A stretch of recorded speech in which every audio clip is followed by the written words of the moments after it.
Have you ever wondered if Mars is not humanity's future, but humanity's biggest mistake? For decades, Mars has been portrayed as our next home, a second Earth waiting just beyond the darkness of space, a place where future generations might live, work, and build entire cities beneath alien skies. But the reality of Mars is far more unsettling than most people realize, because reaching Mars is only the beginning. The real challenge starts after you arrive. Before we continue, let us know in the comments what time it is in your country right now, and where in the world you're listening from. And if you enjoy these relaxing journeys through space and time, be sure to subscribe to Theories Before Sleep for more documentaries designed to help you unwind while exploring the universe. Tonight, we're going to look beyond the dream, beyond the rockets, the futuristic habitats, and the promises of becoming a multi-planetary species. We'll explore a world where the air cannot be breathed, where radiation constantly bombards the surface, where dust storms can engulf an entire planet, where a single mechanical failure could place an entire colony in danger. Because the most frightening question is not whether humans can reach Mars. The most frightening question is whether humans can truly survive there. So dim the lights, get comfortable, and join me as we explore the terrifying problem with colonizing Mars.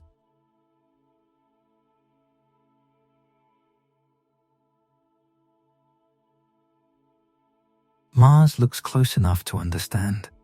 Through telescopes, it appears as a small reddish world marked by dark plains, pale deserts, enormous volcanoes, and winding scars left by rivers that disappeared billions of years ago. Spacecraft have photographed its surface in extraordinary detail. Rovers have crossed its valleys, drilled into its rocks, and watched dust move beneath a thin alien sky. We have mapped the planet so carefully that some regions of Mars now feel strangely familiar. And yet, familiarity can be deceptive. A photograph cannot show how quickly an unprotected human would be overwhelmed by the Martian environment. It cannot communicate the pressure of knowing that every breath must come from a machine, that every drop of water must be found, recycled, or manufactured, and that every wall separating you from the outside world is part of a system keeping you alive. Mars is not simply a cold desert. It is a place where nearly everything the human body depends upon is missing. To understand why colonizing Mars may be one of the most difficult projects our species has ever attempted, we must first imagine what it would actually mean to arrive there. After months of traveling through interplanetary space, the planet would slowly grow larger outside the spacecraft windows. At first, it might look like a distant orange star. Then dark regions would become visible.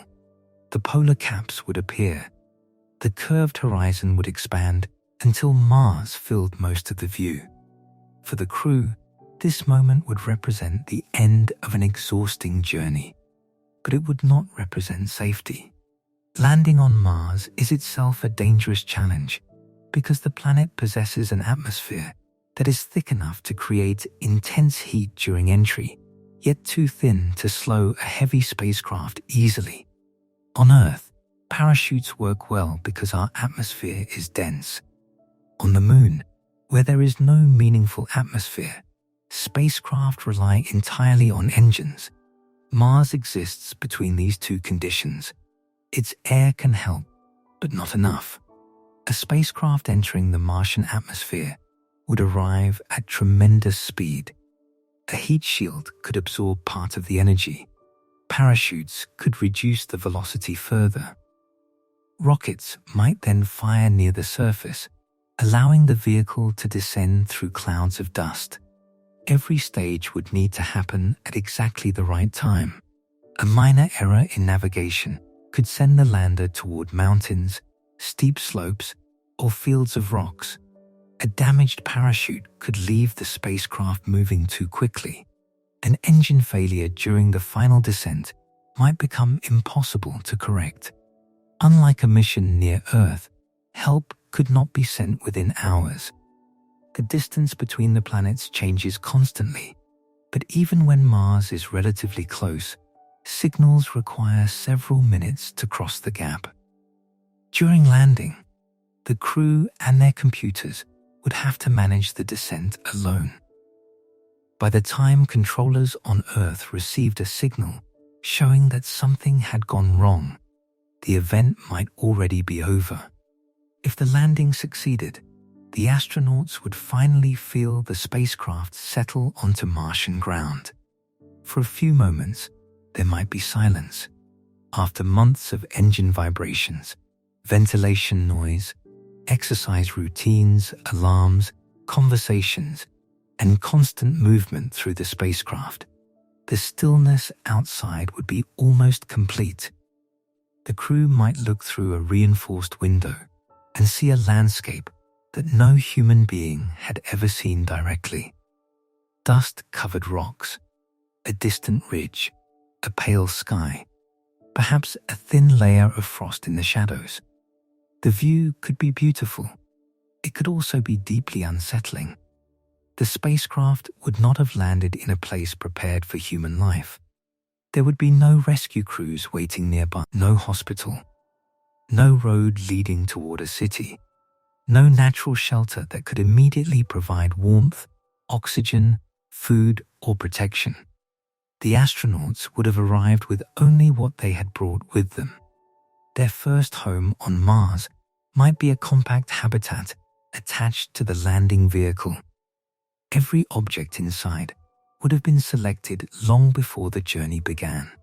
Every tool, filter, wire, medical supply, seed, computer, and spare part would have needed to justify its weight. Transporting cargo between planets is extraordinarily difficult. Additional mass requires more fuel. More fuel requires larger tanks and stronger structures. Larger spacecraft create new engineering problems. For this reason, a Mars colony could not simply carry unlimited supplies from Earth. The settlers would need to survive with strict limitations. Even space would become a precious resource.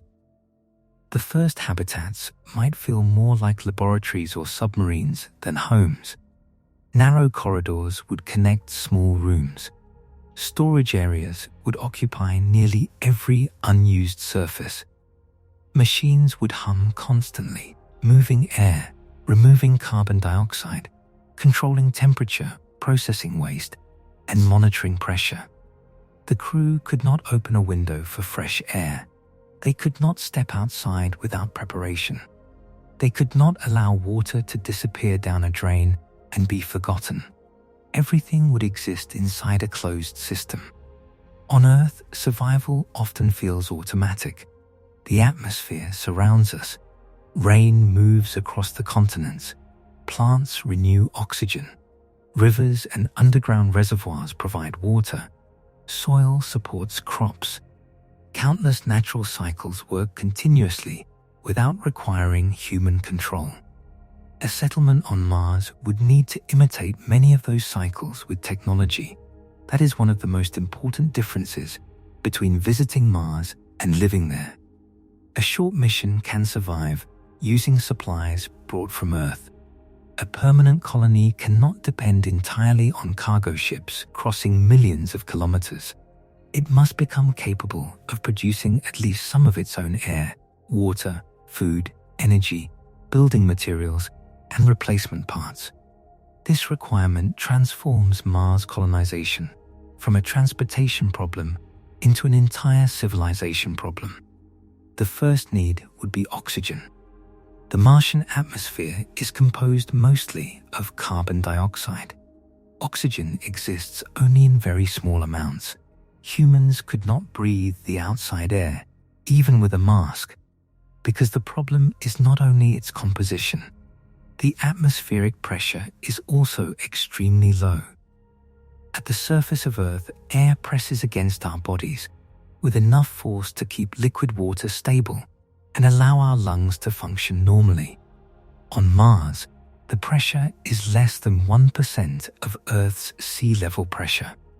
This means that a spacesuit is not simply an oxygen tank connected to clothing. It is a small personal spacecraft. The suit must surround the body with pressure. It must supply breathable gas, remove carbon dioxide, control temperature, protect against dust, allow movement, provide communication, and remain strong enough to survive contact with sharp rocks or equipment. Every journey outside the habitat would depend upon this artificial environment. Before leaving, an astronaut would check seals, oxygen supplies, batteries, cooling systems, communication links, and pressure readings. The airlock would close. The atmosphere inside would be removed or recycled. Only then could the outer door open. A simple walk might require careful planning. How far could the astronaut travel before oxygen became limited? How much power remained in the suit? Was a dust storm approaching? Could the route be crossed safely while carrying tools? What would happen if the astronaut fell and damaged a joint or visor? On Earth, an ordinary walk rarely involves calculations about whether the surrounding environment will allow you to remain conscious. On Mars, every step beyond the habitat would carry this hidden danger. The low pressure creates another problem. If a habitat wall cracked or a door failed to seal, air would begin escaping toward the near vacuum outside. The danger might not look dramatic at first. There might be no enormous explosion. Instead, the settlement could hear alarms as pressure slowly or rapidly decreased. The crew would need to locate the leak, isolate the damaged section, and repair it before conditions became dangerous. This is why Martian habitats would likely be divided into compartments. If one area lost pressure, doors could close automatically, protecting the rest of the colony. But this would also mean that the architecture of the settlement would always be influenced by the possibility of failure. A home on Mars could never be just a comfortable building. It would also be a life support vessel. Air itself would need constant attention. Human beings inhale oxygen and release carbon dioxide. Without ventilation and chemical filters, carbon dioxide could accumulate even if plenty of oxygen remained. Excess humidity would encourage condensation. Trace gases released by machinery, plastics, cleaning materials, or biological processes might slowly contaminate the interior. On Earth, buildings exchange air with the environment. On Mars, the environment cannot be allowed inside. The colony would need to clean and circulate the same atmosphere again and again. Water would be equally important. Mars appears dry, but large amounts of water ice exist beneath the surface and within the polar regions. Some locations may contain buried ice close enough to be reached by drilling or excavation. This is one reason future landing sites may be chosen near accessible deposits. However, finding ice is not the same as turning it into safe drinking water. The settlers would need machinery to dig frozen material from the ground, transport it, melt it, filter it, and remove harmful chemicals. Martian soil may contain perchlorates, salts that can be dangerous to humans and may complicate both agriculture and water processing. Equipment working with frozen soil would experience extreme conditions. Drills might wear down. Pumps could freeze. Pipes could become blocked. Dust could enter moving components. A machine that functioned perfectly during testing on Earth might behave differently after months on Mars. If the water extraction system stopped, the colony would depend upon stored reserves. Those reserves would not last forever. For this reason, water recycling would need to be extremely efficient. Moisture from breath, sweat, washing, cooking, and waste could be collected and purified. The water consumed today might pass through the human body, enter a treatment system, and return to a drinking container days later. This may sound uncomfortable, but Earth has always recycled water naturally. The difference on Mars is that the cycle would be faster, smaller, and controlled by machines. The psychological effect of this dependence could be significant. Every glass of water would represent functioning pumps, filters, pipes, sensors, and chemical systems. The settlers would know that even a basic act such as washing could affect the settlement's reserves. Long showers might be impossible. Clothing might be worn many times before cleaning. Personal habits would need to adapt to the limited environment. Food would create an even larger challenge. During the first missions, most meals would probably come from Earth. They might be dried, sealed, compressed, or preserved for long storage. This approach can support a crew for months or perhaps several years, but a permanent settlement would eventually need local agriculture. Growing food on Mars is not as simple as placing seeds in Martian soil beneath a transparent dome. The outside atmosphere is too thin. Temperatures are too low. Radiation is too intense. The soil lacks organic material and may contain harmful compounds. Liquid water cannot remain stable on the surface for long under normal conditions. Plants would need to grow inside pressurized, temperature-controlled environments. Artificial lighting might provide energy when sunlight was weak or blocked by dust. Water would circulate through hydroponic systems. Nutrients would need to be carefully managed. Carbon dioxide from the crew could support plant growth, while the plants released oxygen. This could create part of a biological life support cycle. But agriculture introduces its own vulnerabilities. Plants can become diseased. Fungi can spread. Insects or microorganisms carried accidentally from Earth could damage crops. Pumps can stop. Lights can fail. Temperatures can change. A single mistake in the nutrient balance could affect an entire harvest. On Earth, when one farm fails, food can arrive from another region.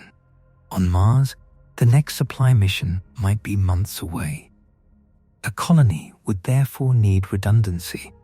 It could not rely on one greenhouse, one water system, one oxygen generator, or one power source. Critical equipment would need backups. Those backups would require additional mass, maintenance, storage, and energy. Every solution creates another system that must be protected. This is the central difficulty of living on Mars. Survival depends upon a chain of technology, and every link in that chain depends upon other links. The oxygen generator requires power. The power system may require maintenance. Maintenance requires tools and replacement parts. Producing replacement parts requires machinery and raw materials. The machinery requires computers, lubricants, temperature control, and skilled operators. The operators require food, water, oxygen, medical care, sleep, and emotional stability. Nothing stands alone. The colony would function like a living organism made from people and machines. Damage to one part could spread through the entire system. Energy would be the foundation of almost everything.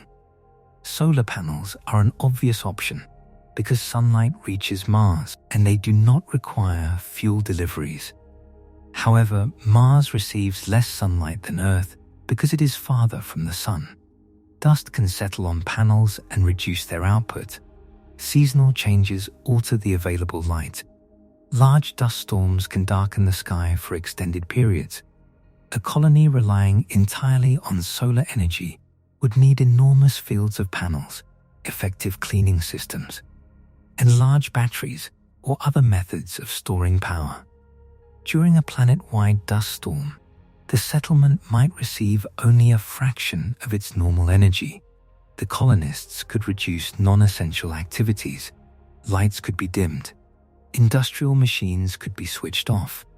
Heating might be concentrated in occupied areas, but oxygen production, air circulation, communication, water processing, and medical systems could not simply stop. Nuclear power may provide a more reliable source of energy. Small reactors could operate regardless of sunlight or dust. Yet reactors would introduce complexity. They would need safe transportation, shielding, cooling, control systems, and maintenance plans. If a critical component failed, repairing it on another planet might require expertise and equipment that the colony did not possess. Energy shortages would also affect temperature. Mars is cold.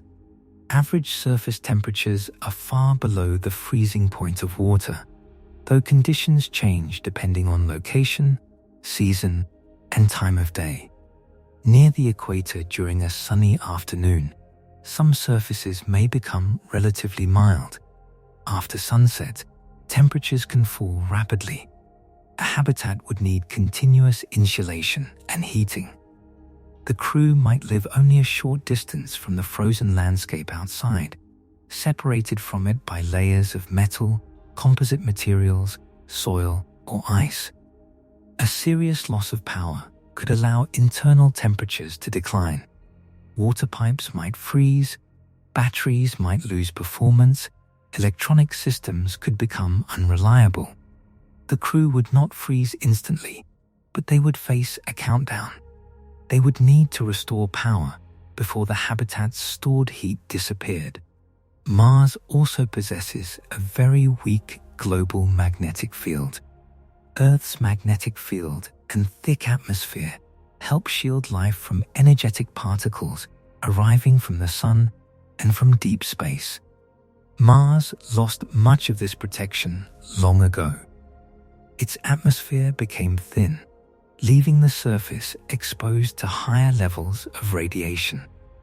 For a brief robotic mission, radiation affects electronics and instruments. For humans living on Mars for years, it becomes a continuous health concern.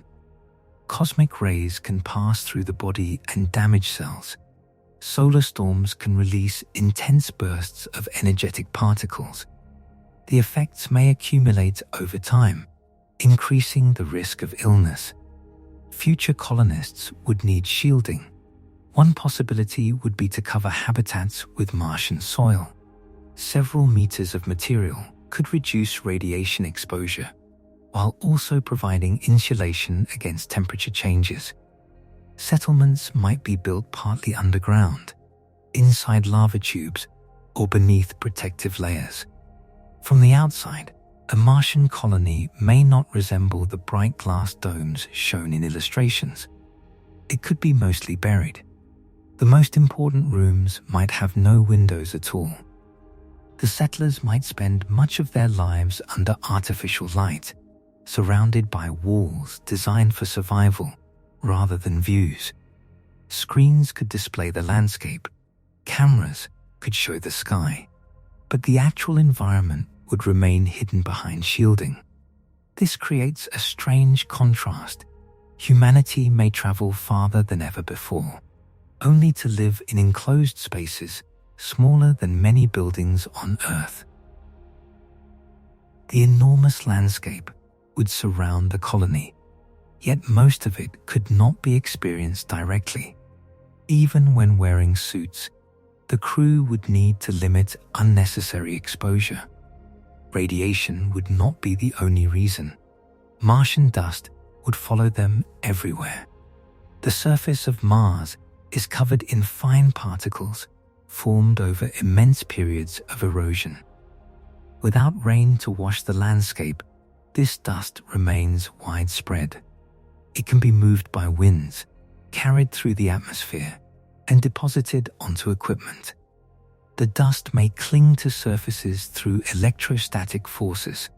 It could cover solar panels, damage seals, scratch visors, enter mechanical joints, and interfere with instruments. Astronauts returning from outside might bring dust into the airlock on their suits. If particles entered the habitat, they could irritate eyes and lungs or contaminate sensitive machinery. Engineers might design suit ports that allow astronauts to enter spacesuits from inside the habitat while leaving the dusty exterior of the suits outside. Airlocks could use brushes, vibration, gas flows, or electrostatic systems to remove particles. But no cleaning system would be perfect. Over time, dust might appear in corners, filters, tools, and equipment compartments. The colony would need constant maintenance to keep it under control. Maintenance would become one of the main activities of daily life. Popular visions of Mars often focus on exploration. Astronauts climbing mountains, driving across plains, collecting samples, and watching the sunset. Real colonists might spend far more time inspecting seals, replacing filters, repairing cables, cleaning surfaces, testing water, checking pressure, and documenting tiny changes in equipment. The settlement would survive through routine.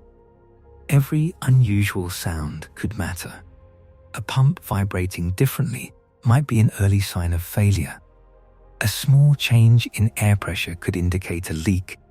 A strange smell might reveal overheating electronics. A weak light on a control panel might mean a battery was no longer charging correctly. On Earth, broken machines are inconvenient. On Mars, certain machines would be extensions of the human body. The oxygen generator would function like lungs. The water system would act like kidneys. The power network would become the colony's circulation. Repairing these systems would require more than technical skill. It would require calmness under pressure. Imagine waking during the Martian night to an alarm. The interior lights shift to emergency mode. A display reports falling oxygen levels in one section of the habitat. The crew must leave their sleeping compartments, identify the cause, and decide whether the problem is a faulty sensor or a genuine system failure. Outside, the temperature may be dangerously low. Earth is too far away to give immediate advice. The colonists have manuals, training, spare components, and one another, but they are alone. This isolation is difficult to fully understand from Earth. Communication with family and mission control would be possible, but not in real time. A message sent from Mars might require minutes to reach Earth. The response would require the same time to return. During certain periods, the delay could approach 20 minutes in each direction. A simple conversation would become slow and fragmented. Questions would be sent as recordings. Answers would arrive later. Emotional moments could not be shared naturally. If a colonist received difficult news from Earth, there would be no immediate conversation with the people involved. The night sky itself would reinforce the distance. Earth would appear as a bright point, sometimes accompanied by the moon. Every ocean, city, forest, family, memory, and human being outside the settlement would exist on that tiny light. The crew would know that returning home was not a simple choice. Launch opportunities depend on the positions of Earth and Mars. Spacecraft cannot depart efficiently at any moment. A return mission might require waiting many months. Even after departure, the journey would be long and dangerous. The settlers would not be living near the edge of civilization. They would be living on another world. This is why the first true Martian settlement would be more than an engineering experiment. It would test the ability of human beings to build a stable society under conditions where the environment offers almost nothing freely. There would be no breathable breeze, no natural food, no open water, no easy escape. Every person would depend on the behavior and competence of everyone else. A careless action could threaten shared resources. A personal conflict could damage teamwork. Fatigue, fear, frustration, and loneliness could affect decisions. The colony would need rules, leadership, privacy, responsibility, and trust. It would need to decide how scarce resources were used. It would need procedures for emergencies, illness, accidents, and disagreements. It would need ways to protect mental health while maintaining discipline. These questions may seem less dramatic than rockets and landings, but they could determine whether the colony survives. Mars does not need to destroy a settlement with one catastrophic event. It could challenge the colonists slowly, a filter that wears out sooner than expected, a greenhouse producing less food than planned, a solar array gradually covered by dust, a crew member losing motivation, a water system requiring more energy, a spare part that cannot be manufactured locally. Each problem alone might be manageable. Together, they could create a crisis. The terrifying problem with colonizing Mars is not that survival is completely impossible. It is that survival would need to be achieved continuously, every hour, every day, every year. The colony could never declare victory over the planet. It could only maintain a fragile balance between human needs and a world that does not support them. And yet, the greatest dangers may not begin after the first settlement is built. They may begin much earlier, during the long journey between Earth and Mars, when the crew has already left the protection of our planet, but has not yet reached the world they intend to call home. The journey to Mars would begin with a moment of extraordinary power. Engines would ignite beneath the spacecraft, producing enough force to lift hundreds of tons away from Earth. Within minutes, the crew would rise above the clouds, cross the atmosphere, and enter orbit. From their windows, the planet would appear curved and luminous, wrapped in a thin blue layer. For a brief time, Earth would still seem close. The astronauts might see entire continents beneath them. They could communicate with mission control almost instantly. If a technical problem appeared while the spacecraft remained in orbit, returning home might still be possible. Then the engines would fire again. This second burn would be different from the launch. It would place the spacecraft on a path that gradually separated it from Earth and carried it across the inner solar system. Once that burn was completed, the mission would enter a new condition. Mars would not yet be reachable for months. Earth would become increasingly difficult to return to, and the spacecraft would be traveling through a region where no rescue vehicle could quickly follow. Interplanetary travel is often imagined as movement in a straight line from one planet to another, as though Mars were a fixed destination waiting in the darkness. In reality, both worlds are constantly moving around the Sun. A spacecraft must depart at a carefully selected moment and follow a curved orbit that allows it to meet Mars in the future. The crew would not aim for the place where Mars appeared at launch. They would aim for the place where calculations predicted the planet would be many months later. This creates one of the most unsettling features of the mission. The spacecraft cannot simply stop halfway, turn around, and fly home. Its course would be determined by velocity, fuel, gravity, and the movement of the planets. Small adjustments would be possible, but a complete reversal would demand an enormous amount of energy. Most mission designs would not carry enough fuel for such a decision. After leaving Earth, the astronauts would be committed to a long trajectory. Even if they became afraid, ill, or uncertain, the physical path through space would continue. The first days might feel exciting. Earth would shrink slowly behind them. The crew would organize equipment, inspect the spacecraft, record messages, and adapt to the rhythm of the mission. There would be experiments to begin, systems to test, and schedules to follow. But the sensation of progress might soon change. There would be no passing landscapes outside, no visible roads, no nearby stars rushing past the windows. The stars are so distant that they would appear almost motionless. The spacecraft might be moving at tens of thousands of kilometers per hour, yet the view could remain nearly unchanged for weeks. Earth would become a small bright object. Mars might still be too distant to see as anything more than a point. The crew would exist between worlds, traveling rapidly through a darkness that offered almost no visual evidence of motion. This could make time feel strange. On Earth, our minds measure passing days through countless natural changes. Sunlight moves across rooms, weather alters the sky, streets become crowded and quiet, seasons shift. Familiar sounds mark mornings and evenings. Inside a Mars spacecraft, many of these signals would be artificial. Lights would brighten at a programmed hour and dim later. Fans would run continuously.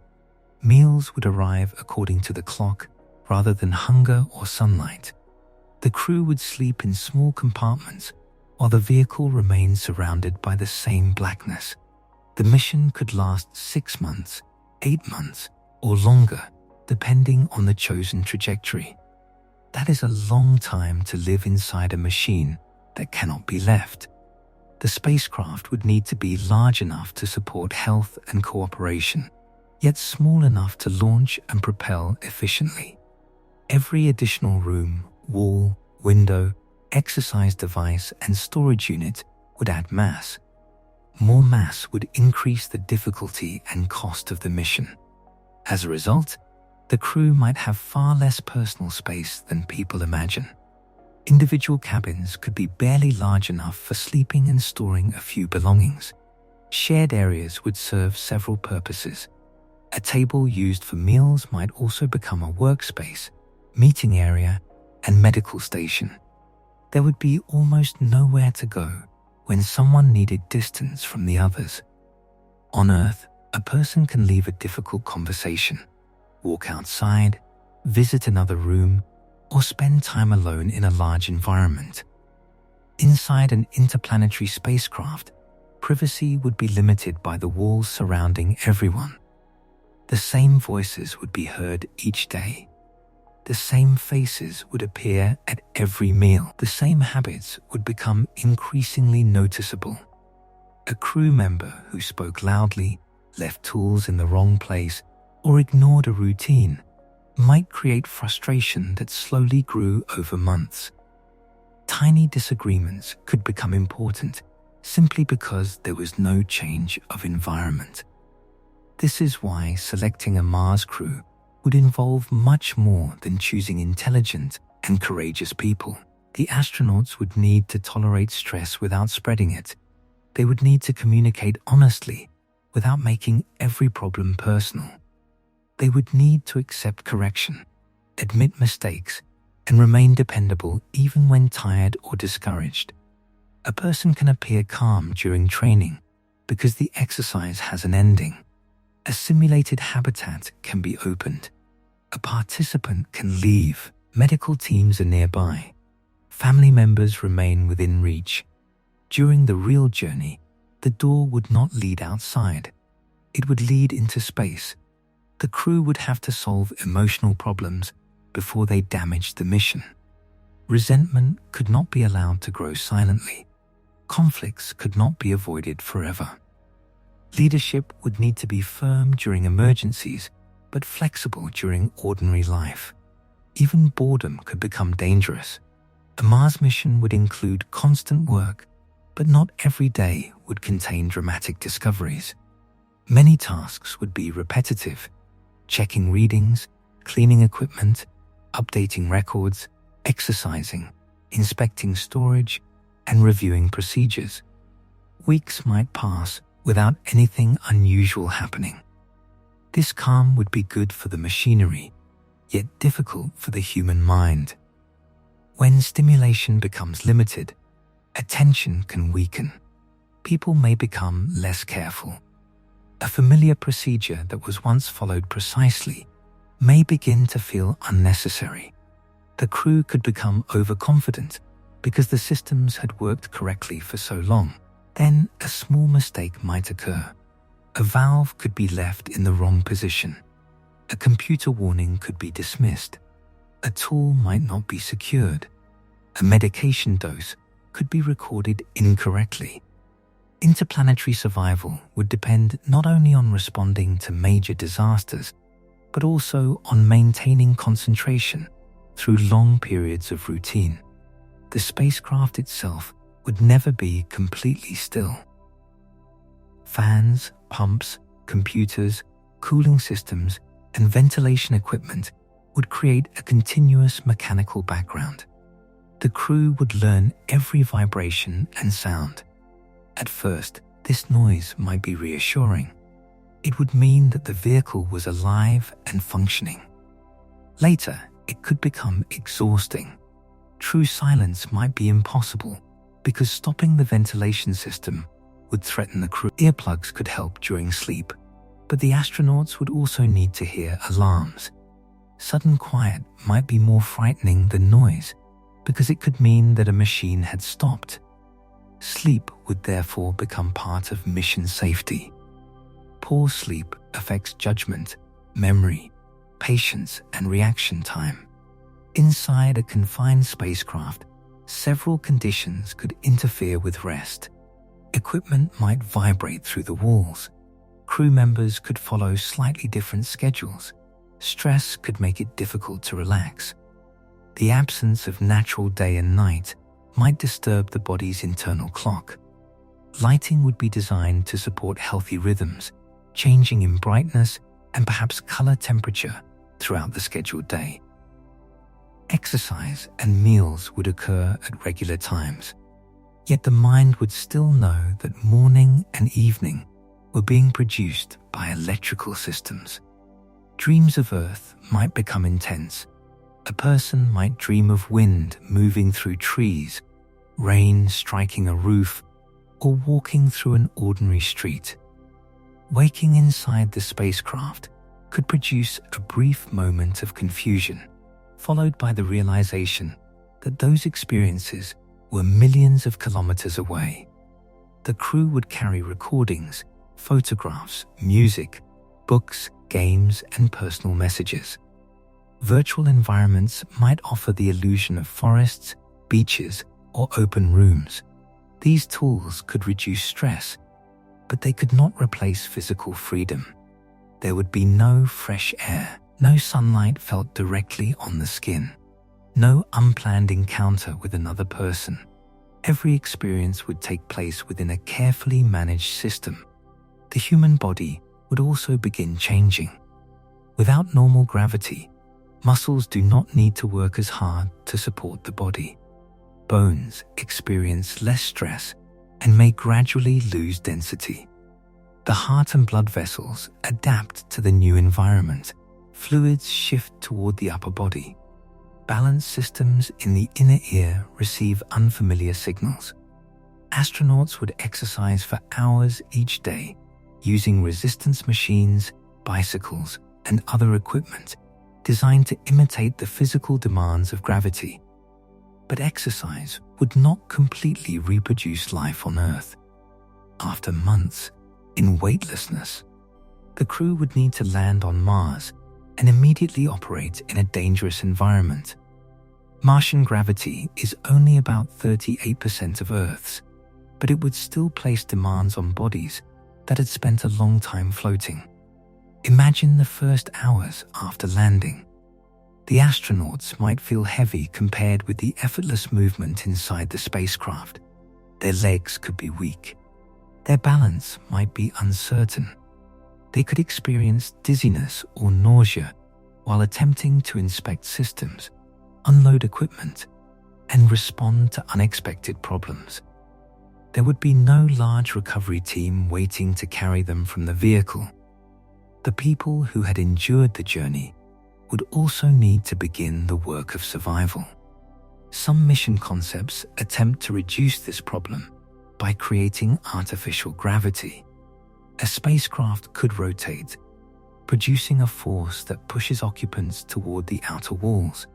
In theory, this could allow the crew to walk and exercise more normally. But rotating structures introduce new engineering difficulties. The spacecraft might need long cables, spinning modules, bearings, or complex connections between moving and non-moving sections. The rate of rotation must be carefully chosen. If the radius is small, rapid spinning could cause disorientation. If the radius is large, the structure becomes more difficult to launch and assemble.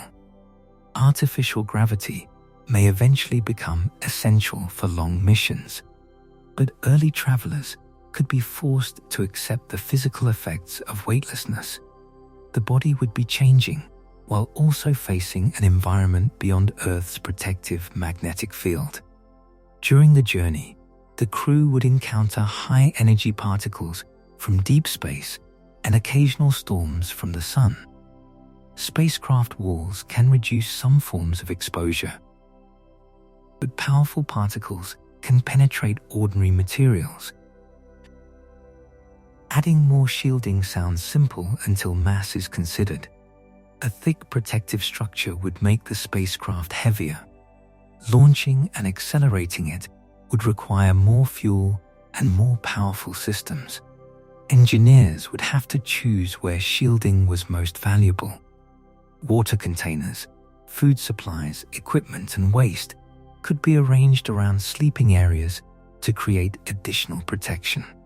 The spacecraft might contain a small storm shelter where the crew could gather during intense solar activity. This shelter would not be comfortable. It might be a cramped central compartment surrounded by dense supplies. If sensors detected a major solar eruption, the crew would move inside and remain there until particle levels decreased. They could spend hours or days in that space. The event might be invisible through the windows. There would be no glowing wave approaching the spacecraft. Instead, instruments would display rising numbers, warning that something dangerous was traveling through them. The crew would wait behind their limited protection while the sun released energy across the solar system. This kind of threat would be difficult because it could not be repaired. A broken component can sometimes be replaced. Radiation exposure cannot be removed after it occurs. Mission planners would estimate acceptable limits, but individuals respond differently. A crew member might experience greater health consequences than another person receiving a similar dose. The effects might not become clear until years after the mission. The astronauts would understand that reaching Mars could change the rest of their lives in ways no immediate test could fully reveal. Medical uncertainty would extend far beyond radiation.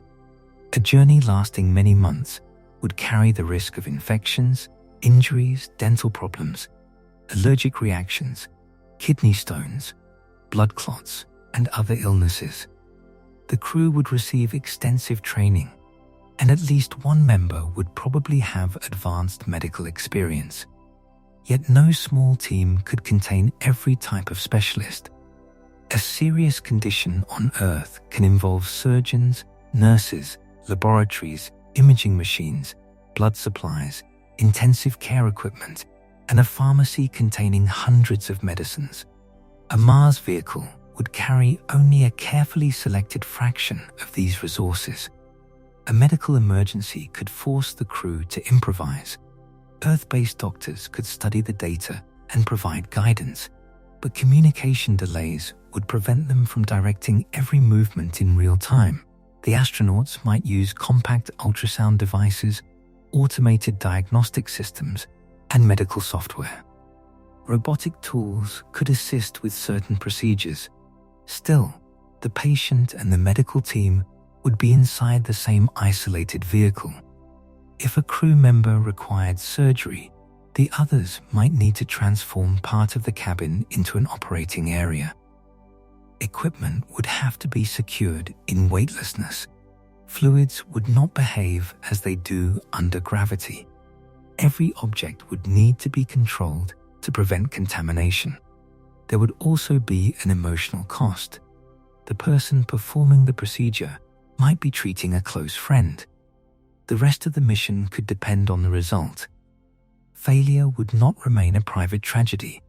It could reduce the crew's ability to operate the spacecraft and establish the settlement.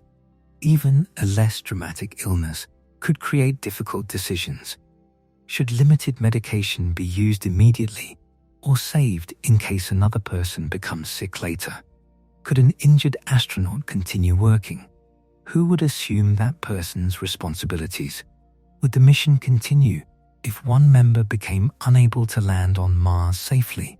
On Earth, ethics and medical choices can be supported by large institutions.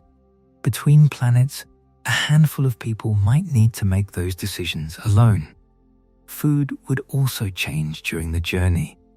Meals would be designed to remain safe for long periods, but time affects taste, texture, and nutritional quality. Some vitamins gradually break down. Packaging can deteriorate. Crew members may lose interest in foods they once enjoyed. This is not merely a question of comfort. If astronauts stop eating enough because the meals become unpleasant, their strength and concentration could decline. Appetite can also be affected by stress, altered body fluids, and changes in smell or taste. Mission planners would need variety, but variety requires storage. Fresh food would disappear early in the flight. Later meals might come from sealed packages, dried ingredients, or small experimental growing systems. A few living plants could provide fresh flavors and a psychological connection to Earth. Watching a green leaf develop inside the spacecraft might have surprising emotional value. The plant would be one of the few visible things that changed naturally. It could grow, bend toward light, and respond to care. Yet even these small gardens would require water, energy, space, and attention. They could not feed the entire crew. Most calories would still come from supplies loaded before launch. The astronauts would know exactly how much food remained. Nothing could be replaced until Mars was reached or another cargo vehicle arrived. If part of the supply became contaminated, damaged, or inaccessible, the crew would have to recalculate every future meal. The mission would be governed by numbers: remaining oxygen reserves, available water, battery capacity, propellant margins, radiation exposure, medical supplies, food consumption, distance traveled, days until arrival. Every resource would be measured because every resource would be finite. This could create a sense that the crew was not merely traveling through space, but moving through a long countdown. Communication with Earth might offer comfort, although it would gradually become less natural. Near the beginning of the journey, the delay would be small. Over time, it would increase as the spacecraft moved farther away. Conversations would become exchanges of recorded messages rather than immediate dialogue. A crew member might send a question and wait many minutes for it to reach Earth. The person receiving it might need time to prepare a response. Then, that response would take many more minutes to return. The entire process could last nearly an hour. This would transform Mission Control's role. During operations close to Earth, controllers can watch events and offer rapid support. On the way to Mars, the crew would need greater independence. They would have to diagnose problems, choose solutions, and act before Earth could respond. Artificial intelligence and automated systems could help manage this autonomy. Software might analyze equipment, detect unusual patterns, suggest repairs, and organize technical knowledge. But automation creates dependence of its own. What happens if the diagnostic system gives conflicting advice? What happens if sensors provide incorrect information? What happens if software encounters a situation its designers never anticipated? The crew would need to understand the spacecraft deeply enough to question the computer when necessary. Technology would support human judgment, not replace it. Messages from Earth would also carry the emotional life of the planet. Family members might send videos of birthdays, changing seasons, new homes, or children growing older. News reports would describe events occurring in countries the astronauts could no longer visit. Friends might continue their lives, begin new relationships, or face problems that the crew could do nothing to solve. The travelers would remain connected to humanity while becoming physically separated from it. That separation could become especially intense if something serious happened on Earth. A family emergency might unfold through delayed messages. By the time an astronaut learned about it, the situation could already have changed. Returning would be impossible. Even offering comfort would require patience, as every exchange crossed the distance. The mission would demand a form of emotional acceptance, unlike ordinary travel. The crew would not only leave places behind, they would temporarily surrender the ability to participate in the lives of the people they loved. As Mars approached, the psychological atmosphere inside the spacecraft might shift again. For months, the destination would have been an idea represented by calculations and images. Then it would become visible. A red point would grow brighter. Surface features would slowly emerge. The crew would begin preparing for arrival, inspecting landing equipment, organizing supplies, reviewing emergency procedures, and adjusting the vehicle's course. Excitement would return, but so would fear. The journey would have been dangerous, yet the spacecraft's environment was familiar. The crew would know every sound and routine.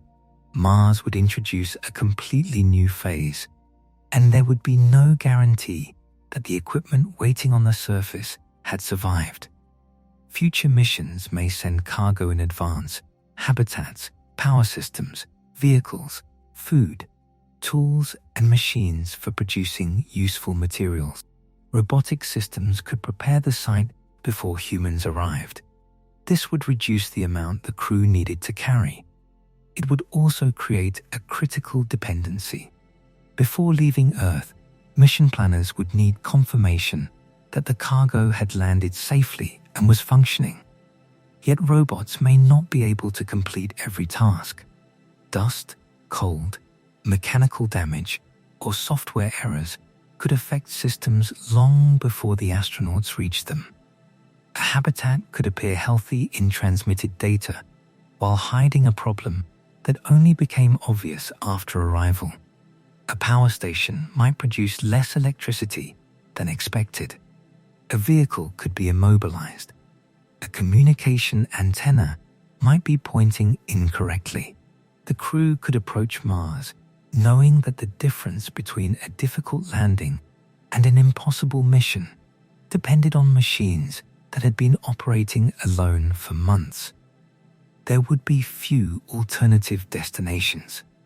If the planned landing site became unsafe, reaching another prepared base might require more fuel than the spacecraft possessed. The crew could not choose to land near a convenient city. The entire planet would offer only a few areas containing the equipment necessary for survival. Precision would be essential. Before entering the atmosphere, the spacecraft would need to separate from components no longer required. Navigation systems would be checked repeatedly. The crew would secure themselves and prepare for gravity after months of floating. At that moment, Earth could do little more than watch delayed signals. The spacecraft would descend toward Mars, carrying everything the mission had become. Years of planning, decades of research, billions of decisions, and the lives of the people inside. If the landing succeeded, they would no longer be travelers between planets. They would be inhabitants of a world that had never supported a human life. But the possibility of failure would not disappear after touchdown. In some ways, the journey would reveal a deeper truth about the entire project. Mars colonization would require a chain of events in which nearly every stage must succeed. The launch must work. The spacecraft must remain healthy. The crew must stay physically and emotionally capable. Navigation must remain accurate. The cargo must reach the correct site. The landing must be survived. The surface systems must activate. The settlement must endure until the next mission. One failure might be recoverable. Several failures could combine into something no procedure could solve. The dream of Mars often begins with the image of humanity becoming independent from Earth. But the first settlers would be more dependent on Earth than almost anyone who had ever lived. Their vehicle would be built on Earth. Their training would come from Earth. Their food, medicine, electronics, tools, and spare components would largely come from Earth. Their communications would connect them to experts on Earth. Even after arriving on another planet, the distant blue world would remain the foundation of their existence. And this dependence would lead to one of the most difficult questions facing any permanent colony. How could a settlement survive the long period before it became capable of supporting itself? Because a colony that requires constant deliveries is not yet a second home for humanity. It is a remote outpost connected to Earth by an extraordinarily fragile supply line. Cargo missions could fail during launch. They could miss their trajectories. They could be delayed by technical problems. They could crash during landing. Political priorities could change. Budgets could disappear. Companies could fail. Conflicts on Earth could interrupt international cooperation. A Martian settlement might be designed to survive equipment failures, storms, and isolation, yet remain vulnerable to decisions made millions of kilometers away. The colonists could spend years building a home on Mars, while knowing that their future still depended upon whether people on Earth continued to send what they needed. That would be the next stage of the trap. Not the danger of traveling to Mars, not even the danger of landing there, but the realization that after crossing the solar system and surviving the impossible, the settlers might still be unable to live without the planet they had left behind. The first settlers on Mars would not become independent simply because they had crossed the distance between planets. They might stand beneath an alien sky, operate machines on another world, and sleep inside structures built on Martian ground. Yet nearly every object surrounding them would still carry the invisible signature of Earth. The bolts holding the habitat together, the medicines stored in sealed cabinets, the computer processors monitoring the air, the fabrics inside the spacesuits, the tools used to repair the vehicles, the seeds growing beneath artificial lights. Even if the colony appeared physically separate, its survival would remain connected to factories, laboratories, governments, and launch sites millions of kilometers away. This dependence would not necessarily mean that the settlement had failed. Every new community begins by relying on something older. Human cities have always depended on trade routes, farms, mines, rivers, ports, and distant industries. No modern country produces every resource it uses. Independence rarely means complete isolation. But Mars would be different because the supply route would be extraordinarily slow, expensive, and vulnerable. On Earth, a replacement component can cross an ocean in days. On Mars, the same component may need to wait for the correct launch window, survive the violence of departure, travel through interplanetary space, and land safely near the settlement. If the colony discovers that it needs a particular part after the launch window has closed, it may wait years before the next opportunity. For this reason, the first Martian engineers would need to think differently about failure. On Earth, manufacturers often replace complicated products rather than repair them. A damaged computer, pump, sensor, or motor may be discarded because producing a new one is cheaper than restoring the old one. On Mars, almost nothing important could be treated as disposable. Every broken device might become a source of materials. A failed rover could be dismantled for cables, batteries, bearings, structural panels, and electronic components. Empty containers could be reshaped into storage units. Damaged tools could provide metal for new ones. Packaging materials might become insulation, furniture, or protective barriers. The settlement would gradually transform into a place where every object possessed several possible lives. A piece of machinery would not merely have one purpose. It would also represent a collection of future spare parts. This would require extraordinary organization. The colonists would need a detailed inventory of everything they owned. Every component would have to be recorded, inspected, and assigned a priority. They would need to know not only what was currently functioning, but what might be sacrificed to repair something more important. If a scientific instrument contained a motor needed for the water system, the colony might have to abandon years of research to keep the settlement alive. If a vehicle carried a battery compatible with the medical unit, transportation could be reduced so that healthcare remained available. These decisions would reveal the true hierarchy of Martian life. Exploration might inspire the mission.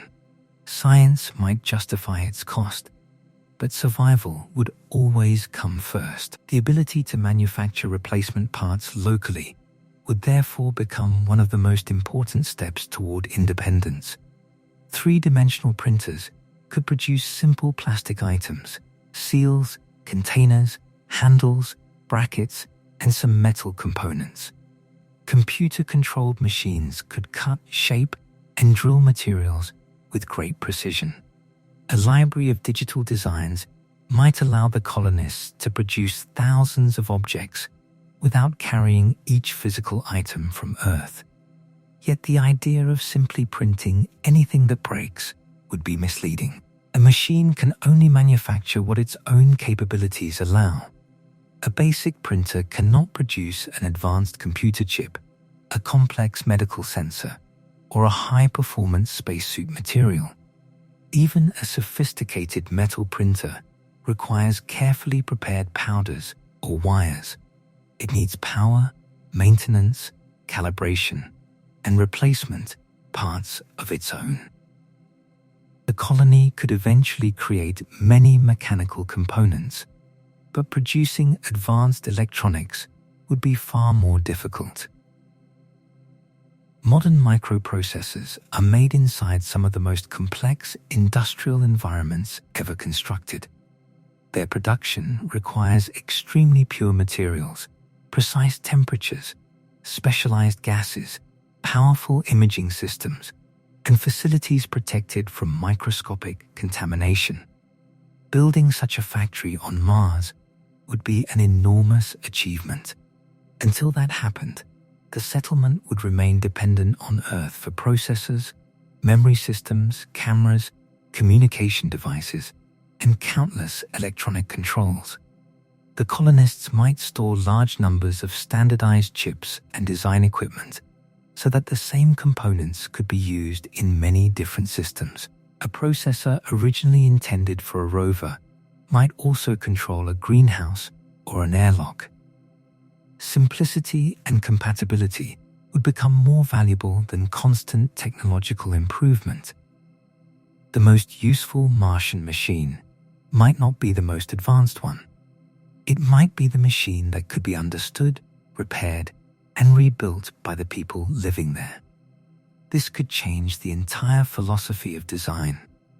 On Earth, companies compete by releasing newer products with unique features. On Mars, too much variety could be dangerous. Every unique model would require its own spare parts, software, tools, and expertise. The colony might instead rely on a limited number of standardized systems. The same type of motor could operate pumps, doors, agricultural machines, and small vehicles. The same batteries might fit multiple tools. The same fasteners could be used throughout the settlement. Standardization would reduce complexity, but it would also create a new risk. If one design contained a hidden flaw, that flaw could appear everywhere.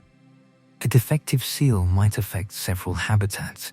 A software error might spread through many machines. A manufacturing problem in one batch of components could threaten the entire settlement. Redundancy would need to include diversity, yet diversity would increase the burden of maintenance. The colony would constantly balance these opposing needs. It would need enough uniformity to repair itself efficiently, but enough variation to prevent one problem from destroying every backup at once. Local construction would present a similar challenge. Transporting complete buildings from Earth would be extremely expensive. The first habitats might arrive as rigid modules or inflatable structures, but a growing settlement would need far more space. People would require workshops, storage areas, medical facilities, laboratories, greenhouses, shelters, and private living quarters. A permanent population could not remain forever inside a few cramped modules. Mars offers enormous quantities of stone, dust, sand, and minerals. Future colonists might use these materials to create bricks, concrete-like compounds, protective coverings, or structural elements. Robotic machines could collect Martian soil and compress it into blocks. Other systems might heat the material until particles fuse together. Sulfur found in the ground could potentially become part of a construction mixture. Ice could be used in carefully controlled structures or as shielding. The advantage would be clear. Instead of launching every wall from Earth, the settlers could use material already surrounding them. But Martian construction would take place under difficult conditions. Machinery would operate in cold temperatures and low pressure. Dust would enter joints and cover sensors. Workers would wear restrictive suits. Moving a heavy object would be easier in lower gravity, but controlling it could still be dangerous because its mass would remain unchanged. A large beam would weigh less than on Earth, yet it would still resist changes in motion. If it began swinging, stopping it would require force. A worker who misjudged the difference between weight and mass could be injured or pushed across the surface. Building structures would also require careful pressure management. A warehouse used only for machinery might remain unpressurized, allowing simpler construction. A living area would need to hold an atmosphere against the near vacuum outside. Every wall, window, joint, and door would become part of a pressure vessel. A small crack could grow under repeated stress. Temperature changes might expand and contract materials each day. Dust could damage seals. Radiation could gradually weaken certain compounds. The colony's buildings would need continuous inspection, not because they were old, but because the environment never stopped testing them. As the settlement expanded, its shape would probably be determined less by beauty than by safety. Habitats might be connected by multiple tunnels so that one blocked route did not isolate an entire section. Emergency shelters would be placed throughout the base. Pressure doors would divide large spaces into smaller compartments. The colony could resemble a network of ships joined together on the ground. Every zone would have a purpose. Every passage would be part of an evacuation plan. A person moving from one room to another might pass several sealed doors without thinking about them. Yet those doors would exist because an accident in one area could make separation necessary within seconds. The settlement might also include underground sections carved into hillsides or buried beneath layers of soil. This would protect residents from radiation, temperature extremes, and small impacts, but underground construction would change how Martian life felt. The colonists could spend years without seeing the natural horizon through a real window. They might work, eat, exercise, and sleep beneath several meters of rock. The surface would become a place visited in suits rather than a landscape lived within directly. On Earth, underground spaces are often temporary. People enter mines, tunnels, and shelters, then return to daylight. On Mars, the underground could become home. Designers would need to prevent this home from feeling like a prison.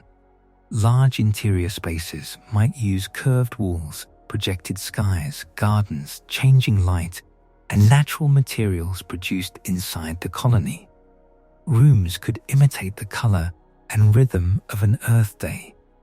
Sound systems might reproduce rain, wind, birds, or distant waves. These details could seem unnecessary beside oxygen production and food storage, but a settlement that keeps bodies alive while damaging minds would not be successful. Human beings are not machines that can be placed in any container as long as the temperature and pressure remain correct. We respond to light, space, color, privacy, movement, and connection. A colony designed only by engineers might survive technically while becoming emotionally unbearable. One of the most valuable resources on Mars could therefore be something that weighs almost nothing during launch. Beauty, a wall painted with care, a room arranged for music, a quiet space where no equipment hums loudly, a garden containing flowers that provide no calories, a window or screen offering a view chosen simply because it brings peace. These might appear less important than machinery, but they could help prevent despair, conflict, and exhaustion. The first colonists would likely be highly trained adults who had chosen the mission deliberately. They would understand the risks and accept strict routines. A permanent civilization, however, could not remain a collection of temporary crews. It would eventually include people who were not selected by mission planners, people with different personalities, abilities, ambitions, and expectations. It might include families. And this would force the colony to face questions far more complicated than repairing equipment. What would it mean for a child to be born on Mars? No human being has ever completed pregnancy in Martian gravity. No child has developed from birth under 38% of Earth's gravitational pull. We do not know how lower gravity would affect the formation of bones, muscles, the heart, the balance system, or the brain. A person raised on Mars might adapt perfectly well to the local environment, yet that adaptation could make Earth difficult or even impossible to visit. Earth's gravity might feel crushing to someone whose body had never experienced it. The heart might struggle to pump blood effectively. Bones could be too fragile. Muscles might be unable to support normal movement. The first Martian-born generation could belong physically to the world where it developed. This possibility would transform colonization from a mission into a permanent separation. Adults who traveled from Earth could still remember oceans, forests, storms, and crowded cities. Their children might know those things only through recordings. Earth would be their ancestral world, not their home. They might look at the bright point in the night sky and understand that billions of people live there, while also knowing that they might never survive a visit. This would create a new human identity, not immediately, and perhaps not intentionally, but slowly through experience. The first settlers might continue using Earth's languages, traditions, calendars, and laws. Their children would inherit those systems, but life on Mars would reshape them. A day on Mars is slightly longer than a day on Earth. A Martian year lasts almost twice as long. Seasons differ. Communication delays separate conversations. The environment demands routines unknown on our planet.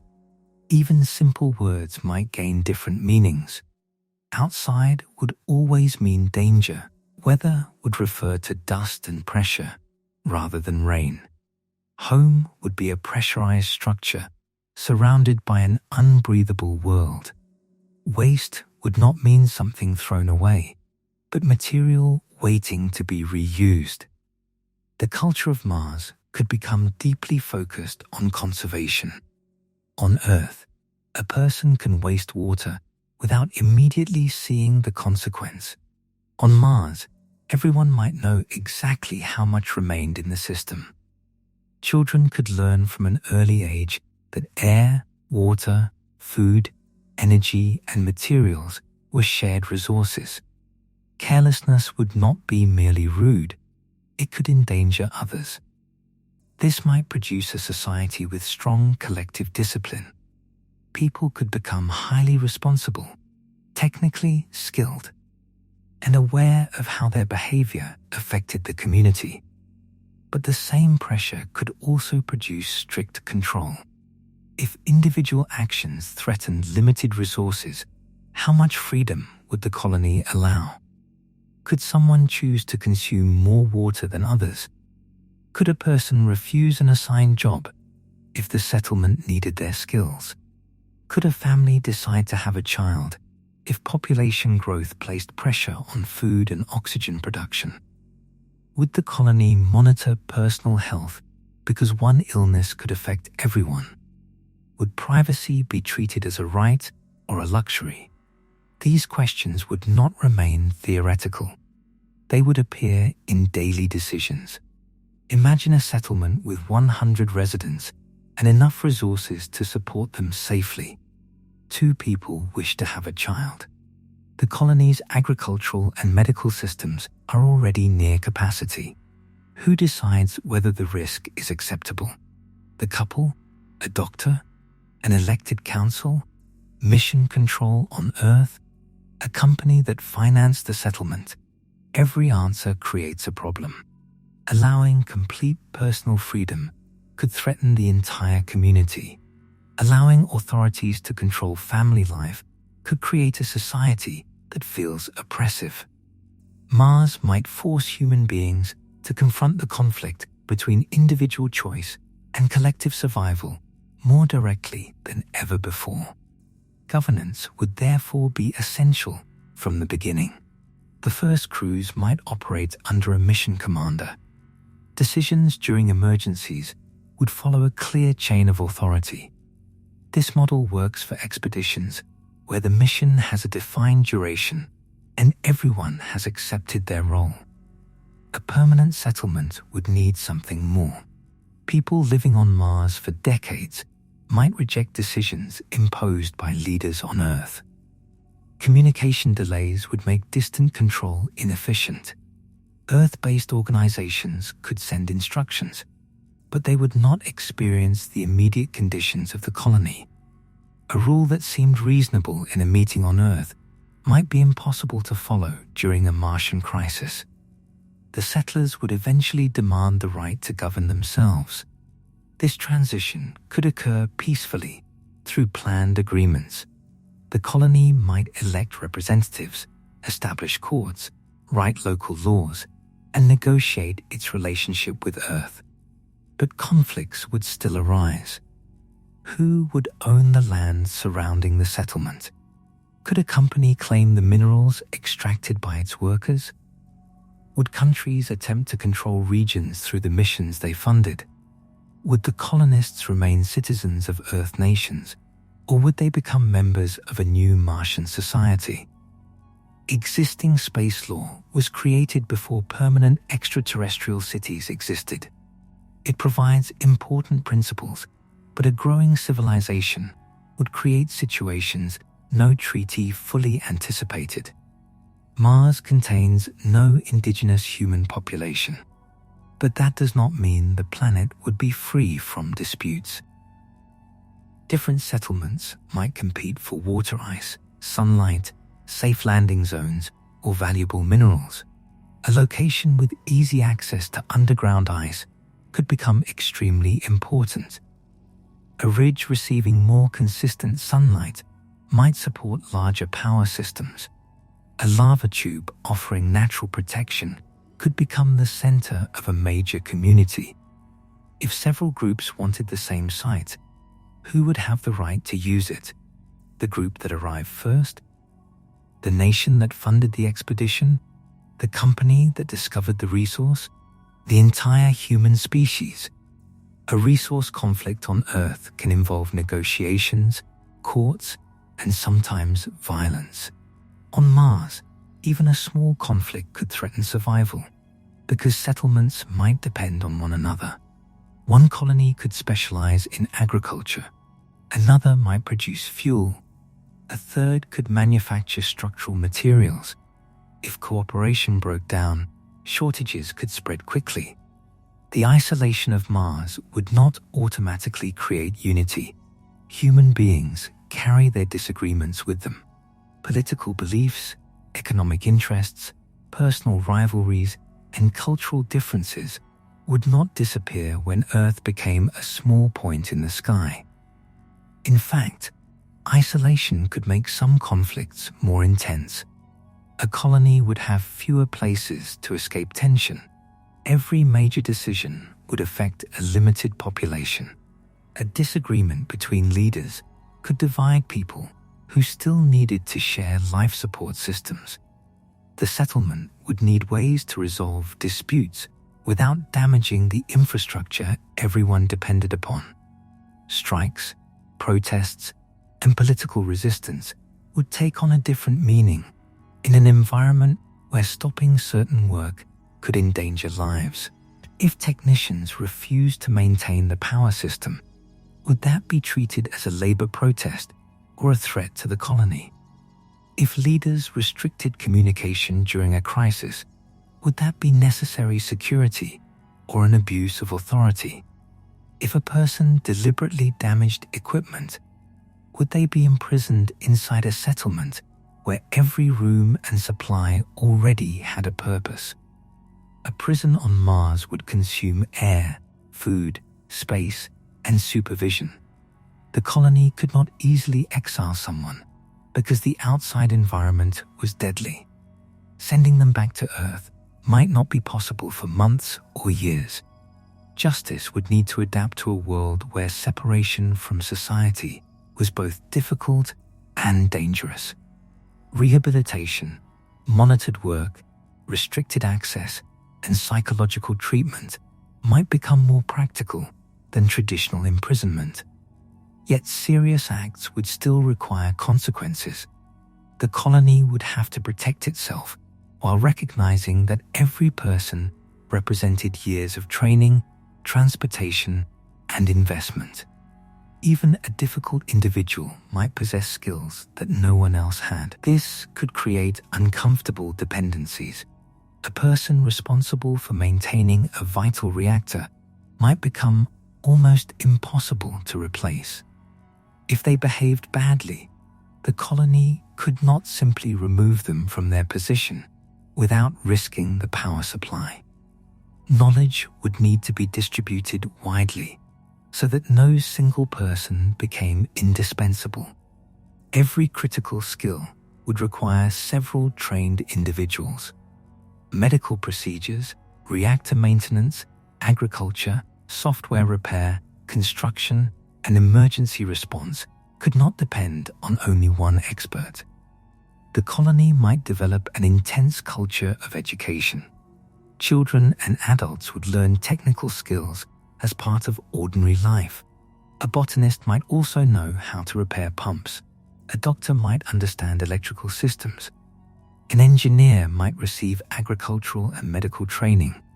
Specialization would still exist, but complete dependence on narrow expertise would be dangerous. Learning would not be a stage of life completed before employment. It would be continuous preparation for the day when someone else could no longer perform a necessary task. Digital libraries would contain enormous amounts of knowledge from Earth. Textbooks, manuals, scientific papers, cultural archives, medical references, and engineering designs could all travel as data. In this sense, the colony could carry much of human civilization within a relatively small amount of storage. But stored knowledge is not the same as practical ability. A manual can explain how to perform a difficult procedure, yet experience cannot be downloaded instantly. Watching a recording of a repair does not guarantee that the viewer can perform it while alarms sound and a system is failing. Training would need to include repeated practice.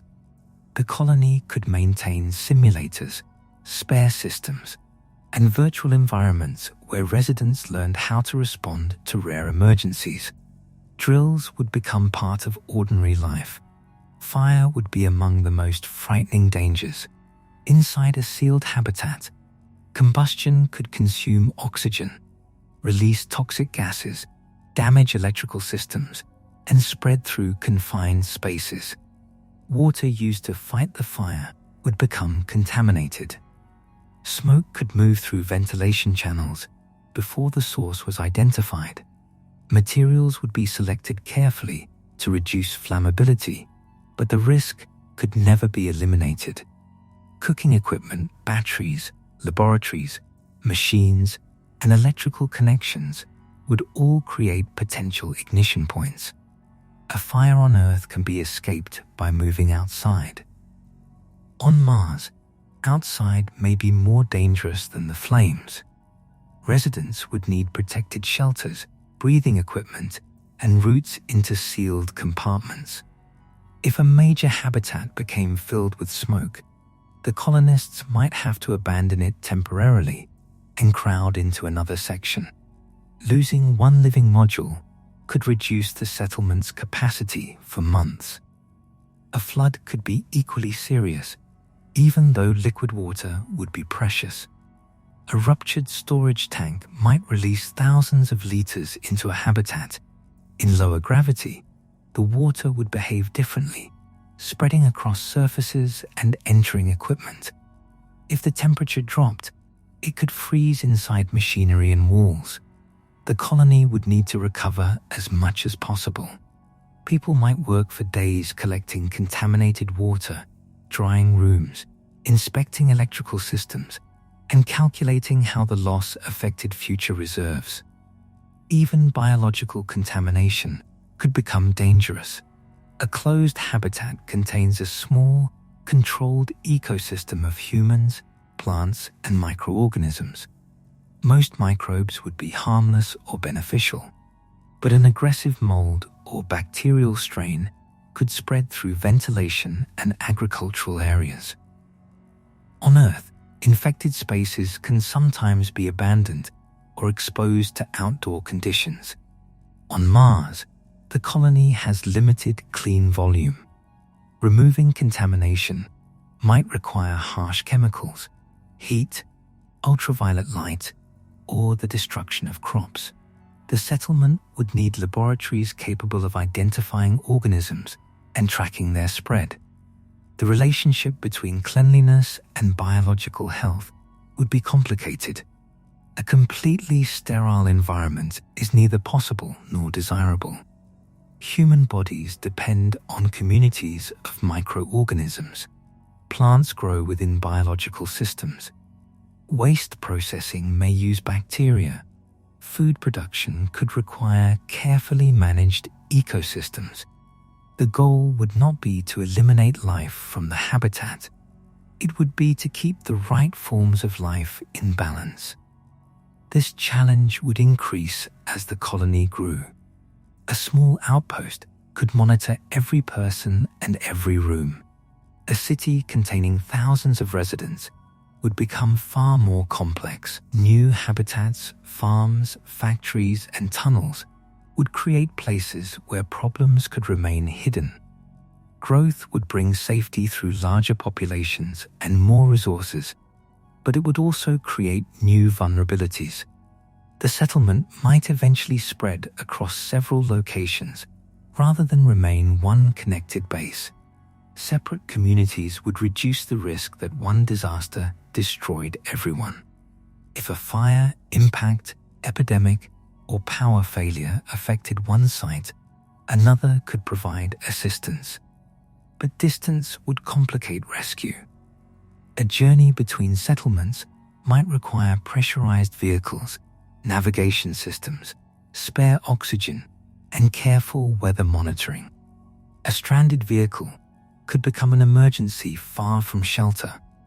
Roads on Mars would not resemble Earth roads. There would be no rain to wash them away, but dust and temperature changes could hide obstacles. Routes might cross loose soil, steep slopes, or fields of sharp rocks. Navigation markers and communication stations would be necessary. Autonomous vehicles could transport cargo between bases, moving slowly across the landscape for days or weeks. Each successful route would expand the colony's reach. Mining sites could operate far from living areas. Scientific stations might be placed near unusual geological formations. Ice extraction facilities could serve several settlements. Mars would begin to develop something like an economy, but the first Martian economy would be unlike anything on Earth.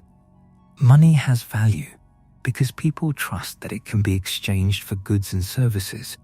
On Mars, the most important goods would be directly connected to survival: energy, water, oxygen, food, living space, machine time, access to transportation. Could these essentials be bought and sold freely? Would wealthy residents be allowed to use more oxygen or occupy larger protected areas? Could a private company control the colony's water supply? What would happen to someone unable to pay? A completely market-based system could produce dangerous inequality. A completely centralized system could reduce freedom and innovation. The colony would need its own balance. Basic life support might be treated as a guaranteed right, while non-essential resources could be exchanged. Work credits, energy allowances, or local currency might organize the use of shared systems. Yet, economic calculations would always be influenced by physical reality. A person cannot spend water that does not exist. A government cannot promise food that the greenhouse cannot produce. Mars would impose limits that no law could ignore.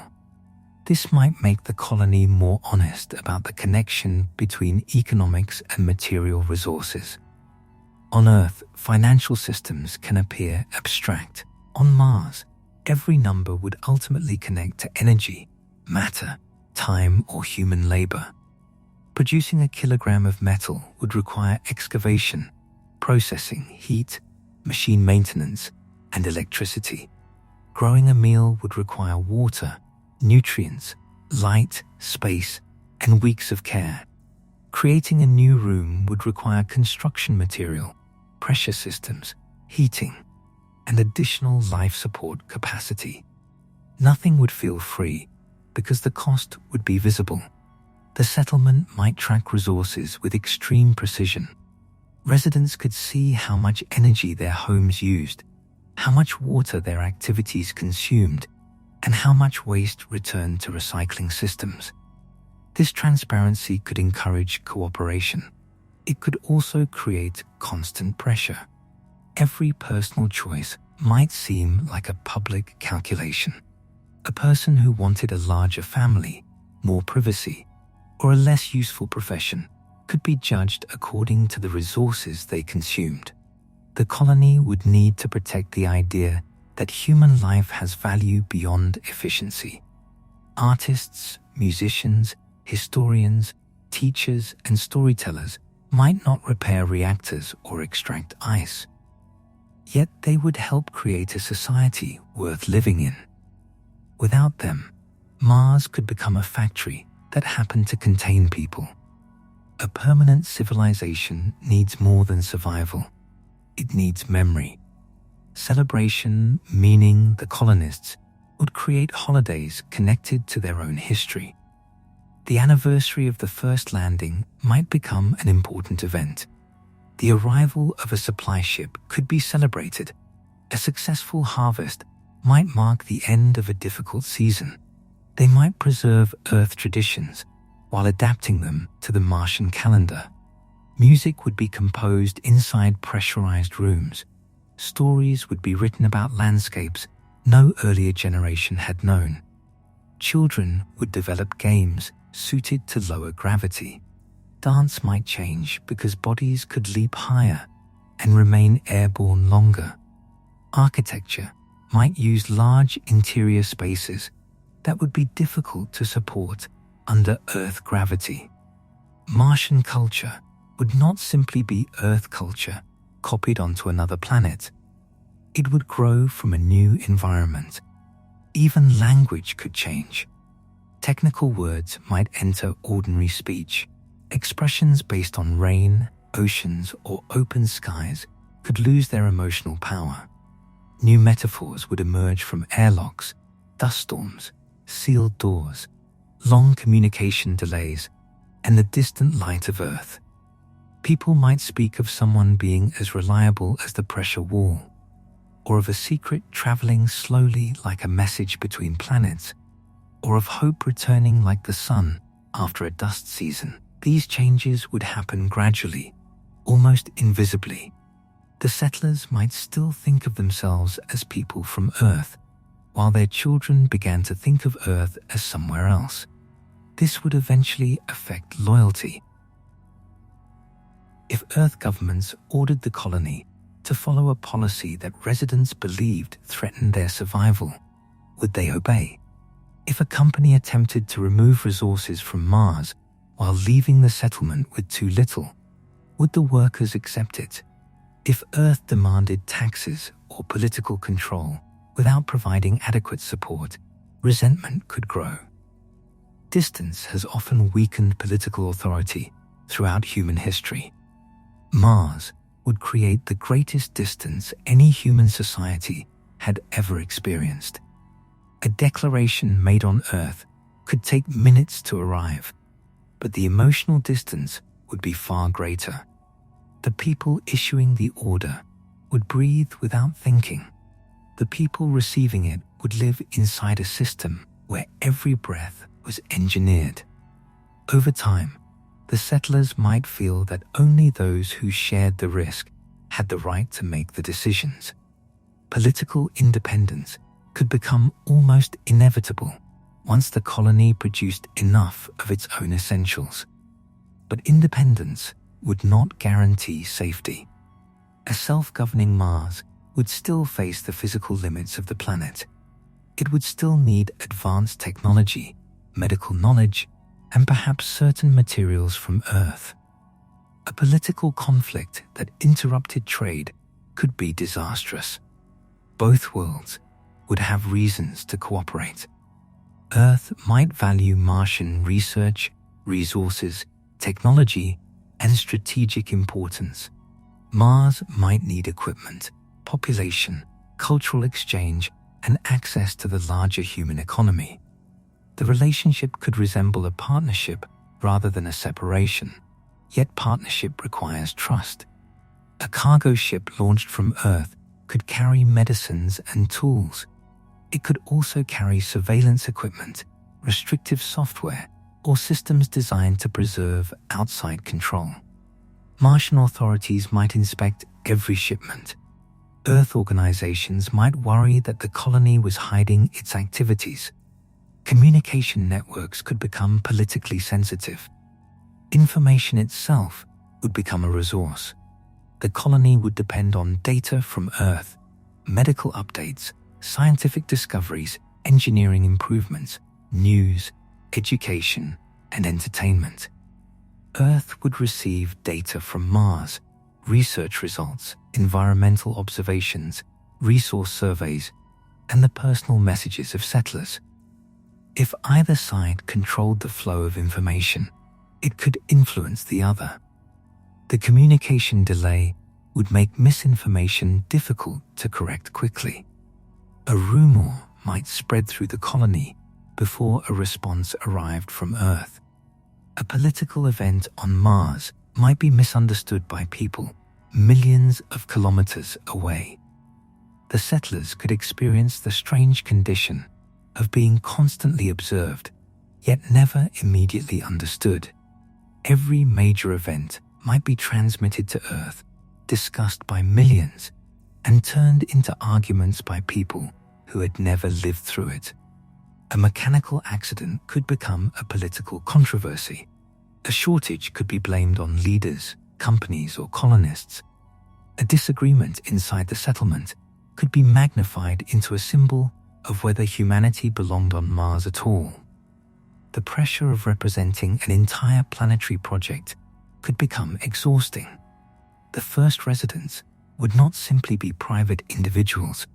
They would be watched as examples. Their mistakes would be studied. Their relationships would attract attention. Their children could become famous before they were old enough to understand why. The colony would need to protect personal life from the expectations of Earth. Otherwise, the settlers might feel that they lived inside a permanent experiment. Privacy would be difficult even without public attention. Habitats would contain sensors monitoring pressure, air quality, power use, location, and health. Wearable devices might track heart rate, sleep, radiation exposure, and signs of illness. This information could save lives. A medical system might detect a problem before the person noticed symptoms. A location sensor could guide rescuers to someone injured in a tunnel. Environmental data could reveal a leak, but constant monitoring could also become a form of control. Who would own the data? Could employers use health information to assign work? Could leaders track private meetings? Could insurance or resource access depend on personal behavior? Mars would need rules that protected both safety and dignity.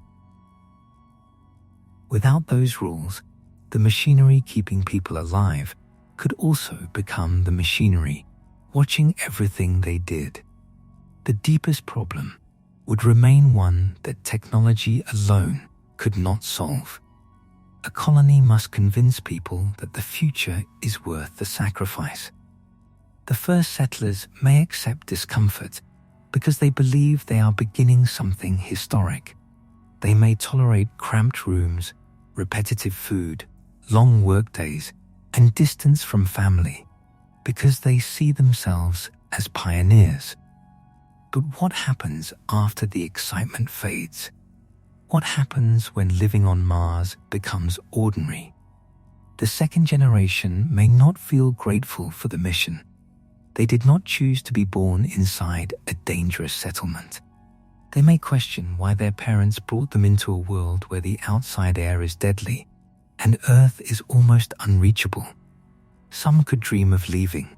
Others could resent Earth. Some might love Mars deeply and refuse to imagine life anywhere else. A society cannot depend forever on the emotions of pioneers. It must provide ordinary people with reasons to remain. Comfort, opportunity, community, freedom, a sense of belonging. The settlement would need to become more than a survival project before it could become a true home. This transformation might take centuries. At first, Mars would be supported by Earth. Then it might produce basic materials. Later, it could manufacture complex machines, grow most of its food, and expand without waiting for every shipment. Eventually, a network of cities might spread across the planet. Yet even then, the Martian environment would remain outside the walls. The cities could become larger, safer, and more beautiful. Their systems could be supported by vast energy networks and underground reservoirs. Their inhabitants might live long lives without feeling constant danger. But a broken pressure boundary would still matter. A failed agricultural system would still matter. A loss of energy during the cold night would still matter. Civilization would not remove the hostility of Mars. It would build layers of protection between people and that hostility. The more advanced the colony became, the easier it might be to forget this truth.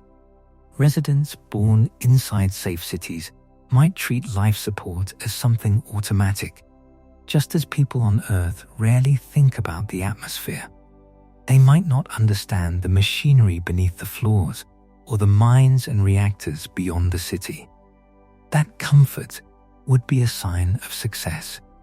It could also create complacency, a civilization that forgets how its essential systems function becomes vulnerable when those systems fail. Martian education might therefore preserve an unusual tradition. Every citizen could be taught the basics of survival: how to use a pressure mask, how to seal a damaged door, how to locate emergency shelters, how to ration water, how to recognize symptoms of atmospheric contamination. These lessons might become as normal as learning to read. The colony's deepest stories could remember earlier disasters: a habitat fire that changed construction laws, a failed harvest that led to larger food reserves, a communication outage that forced settlements to cooperate, a rescue mission that became a symbol of unity. Every crisis would become part of Martian memory, and slowly, through trial, failure, and adaptation, the settlement might become harder to destroy, not invulnerable, but resilient. Its strength would not come from one perfect machine or one heroic leader. It would come from thousands of systems supporting one another, multiple sources of energy, several agricultural zones, distributed water storage, independent shelters, shared knowledge, trust between communities. A Mars civilization would survive not by defeating the planet, but by refusing to depend on any single point of failure. That would be the real meaning of independence, not the absence of Earth, not the ability to live without outside contact, but the ability to endure when help did not arrive, the ability to repair what broke, to recover from mistakes, to continue after a harvest failed, a leader changed, or a shipment disappeared. And this raises a question that lies at the heart of the entire dream. How large would the colony need to become before it could truly survive on its own? 10 people would be too few. 100 might still lack essential skills. 1,000 could create a more stable society, but advanced industry would remain difficult. 10,000 might support hospitals, schools, factories, and specialized research. 1,000,000 could begin to resemble a self-sustaining civilization. Yet transporting and supporting that many people would require an effort unlike anything humanity had ever attempted. A city cannot be sent to Mars in a single mission. It must grow person by person, habitat by habitat, machine by machine. Every new resident would add skills and labor. They would also add another body requiring air, food, water, shelter, healthcare, and protection. Growth would increase the colony's strength only if production expanded faster than consumption. Too little growth could leave the settlement fragile. Too much growth could overwhelm it. Population planning would become another delicate calculation. The colony might encourage immigration when resources were abundant and restrict it after failures. Earth could have thousands or millions of volunteers, while Mars possessed room for only a small number. Who would be chosen?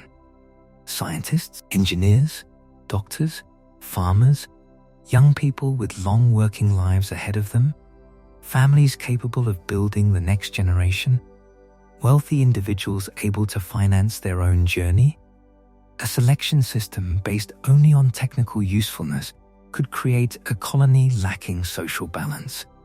A system based on wealth could produce severe inequality. A lottery might seem fair, but ignore critical skills. Every method would shape the future culture of Mars. The founders would not merely establish a settlement. They would influence the genetic, cultural, political, and psychological foundation of an entirely new society. That responsibility would be almost impossible to measure.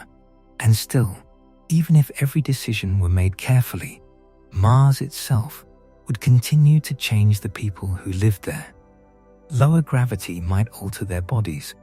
Isolation might alter their values. Resource limits might alter their politics. Distance might alter their relationship with Earth. After enough generations, the inhabitants of Mars could remain human while becoming unfamiliar to the world their ancestors left behind. The dream of colonization is often described as humanity spreading outward, but perhaps it would also be humanity dividing into different branches. Earth humans and Martian humans might share history, language, and biology, yet experience existence in fundamentally different ways. One species, two worlds, two forms of home. And once that division began, there might be no easy way to reverse it, because the most terrifying problem with colonizing Mars may not be that the colony fails. It may be that the colony succeeds so completely that the people living there can no longer return to the world that created them.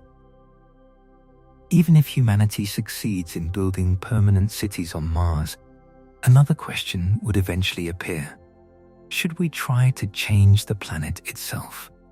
For generations, scientists and writers have imagined terraforming Mars. The idea is simple to describe.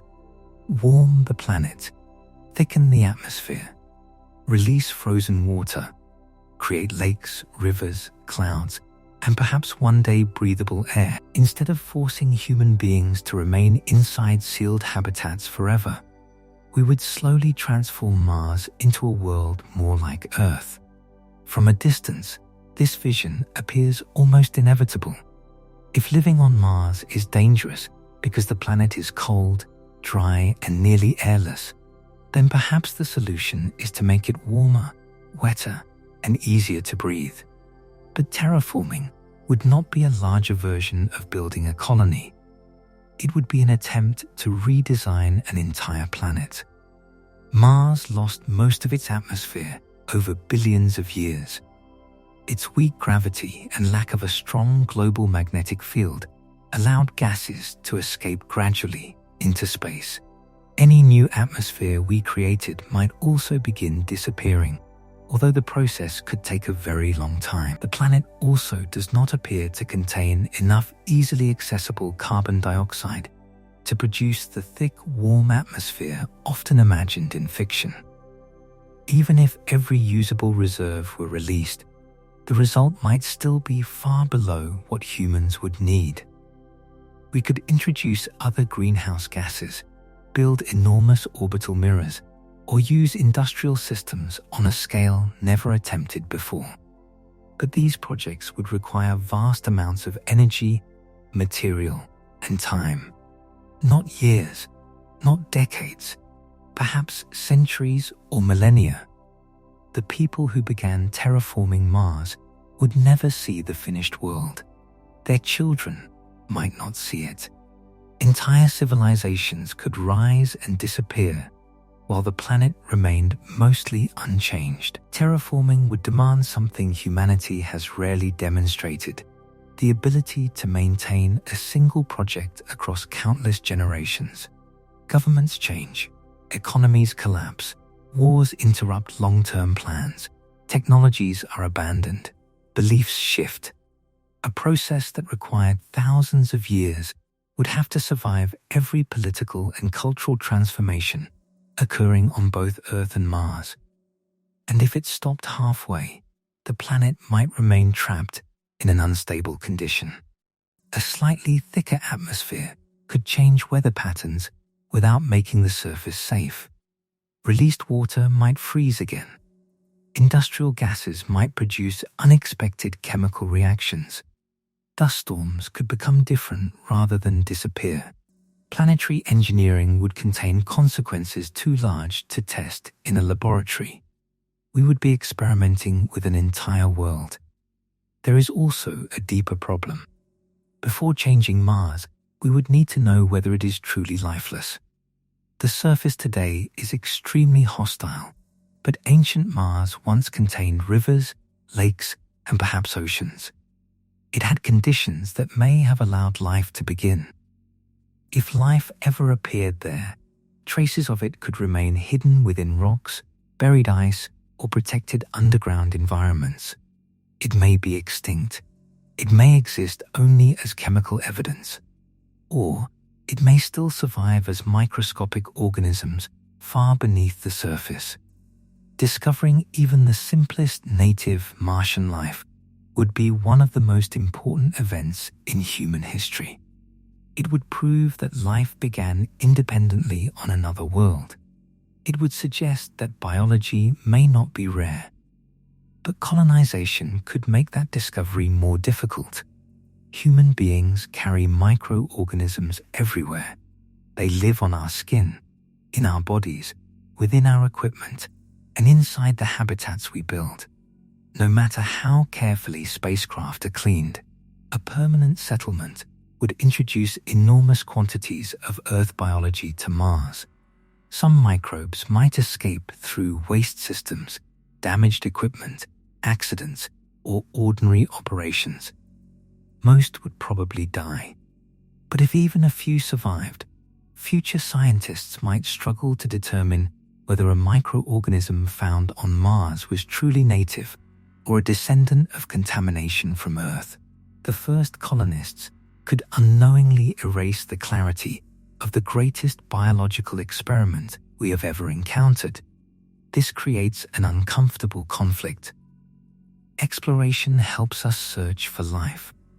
Colonization could interfere with that search. The more people and machinery we send, the more difficult it becomes to preserve untouched environments. Some regions might need to remain permanently protected. Areas containing underground water, unusual minerals, or possible biological activity could be declared off-limits. Robotic instruments might study them without allowing humans to enter. Yet restrictions would be difficult to enforce as settlements grew.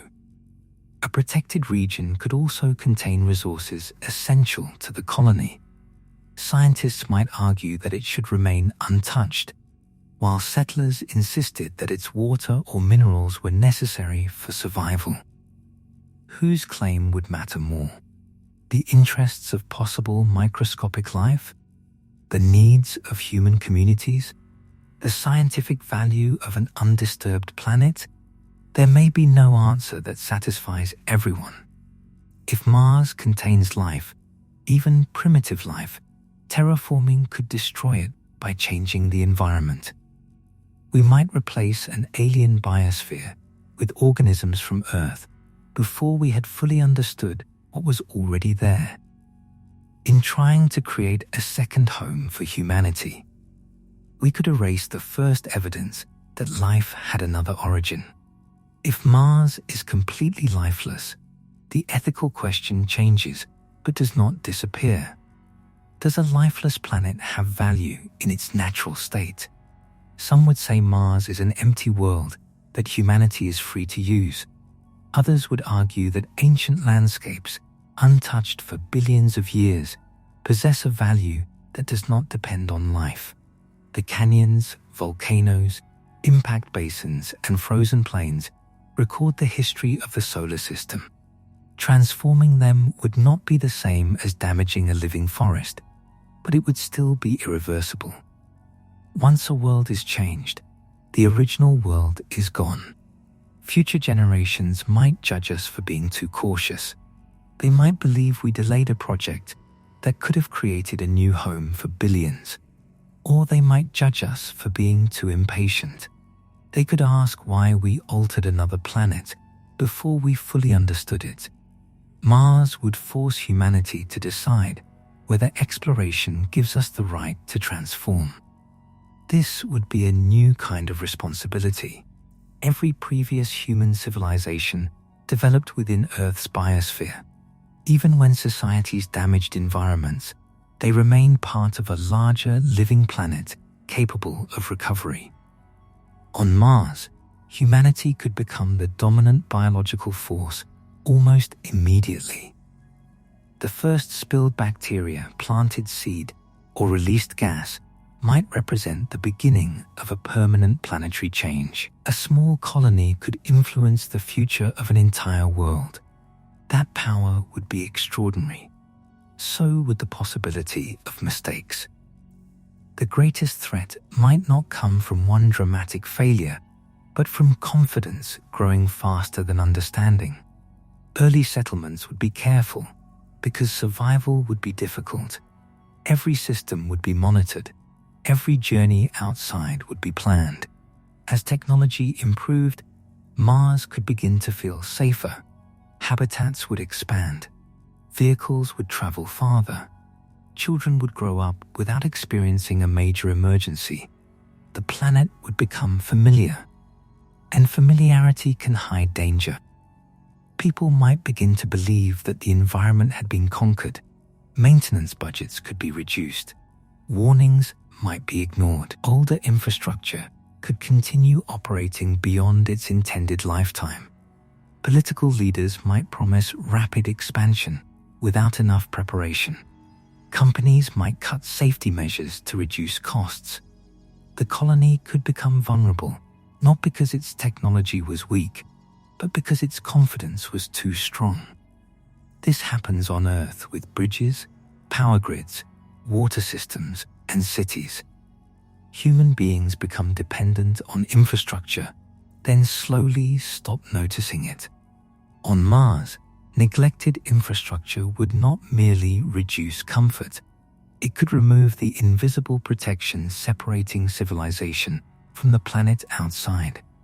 A major settlement might contain millions of components. No individual could understand all of them. Software would coordinate air, power, transport, food production, communications, and emergency systems. Automated networks would make life possible at a scale no small crew could manage manually. That automation would increase safety in ordinary conditions. It could also create complex failures. A damaged sensor might send incorrect information to several connected systems. A software update could create unexpected behavior. A cyber attack could target equipment linked to water, power, or transportation. A mistake made by someone on Earth could reach Mars through transmitted code. The more connected the colony became, the more one failure could spread. Engineers would isolate critical systems, maintain manual controls, and build independent backups.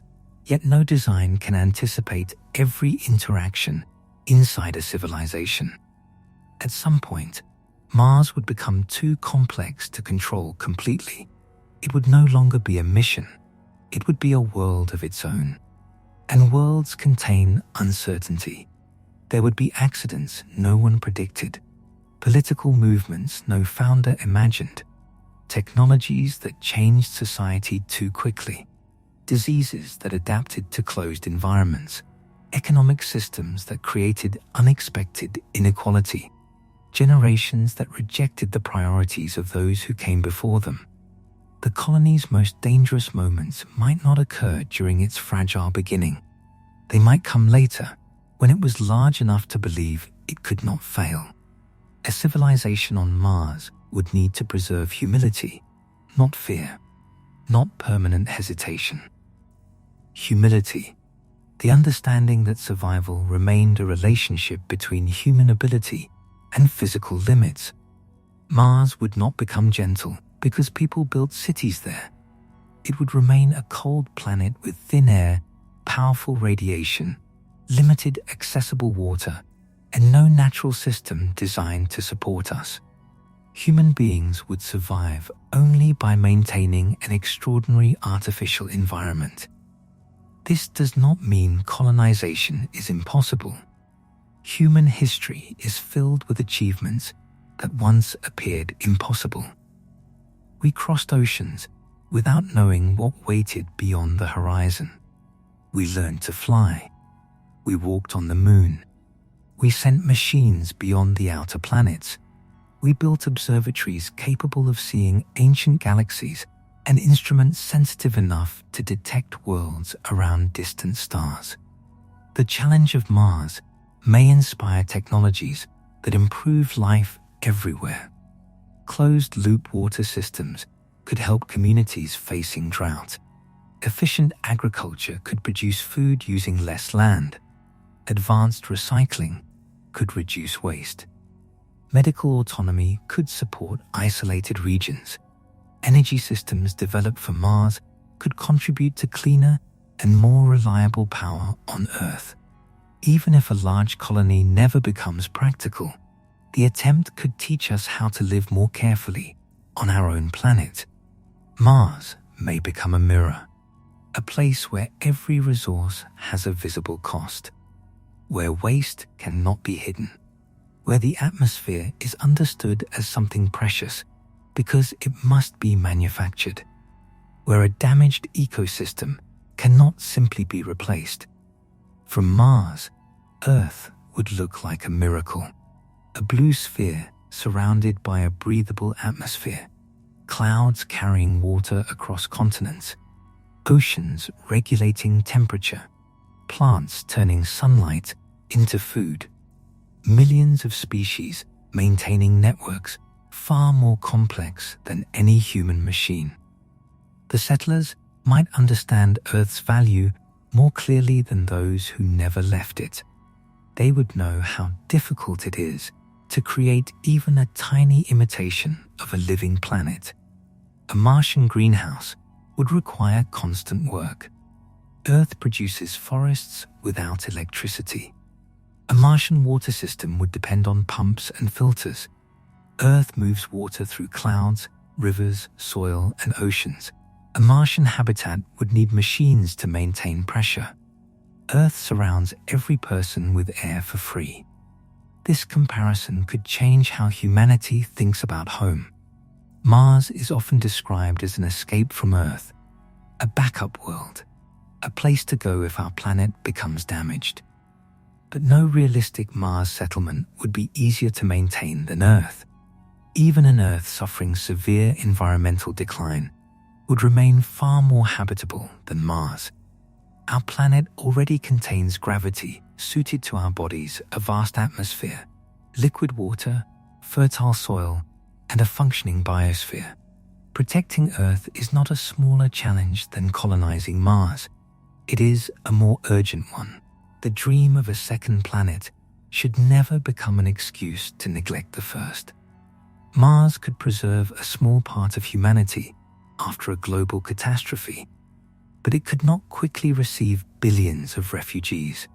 The people living there would represent only a tiny fraction of our species.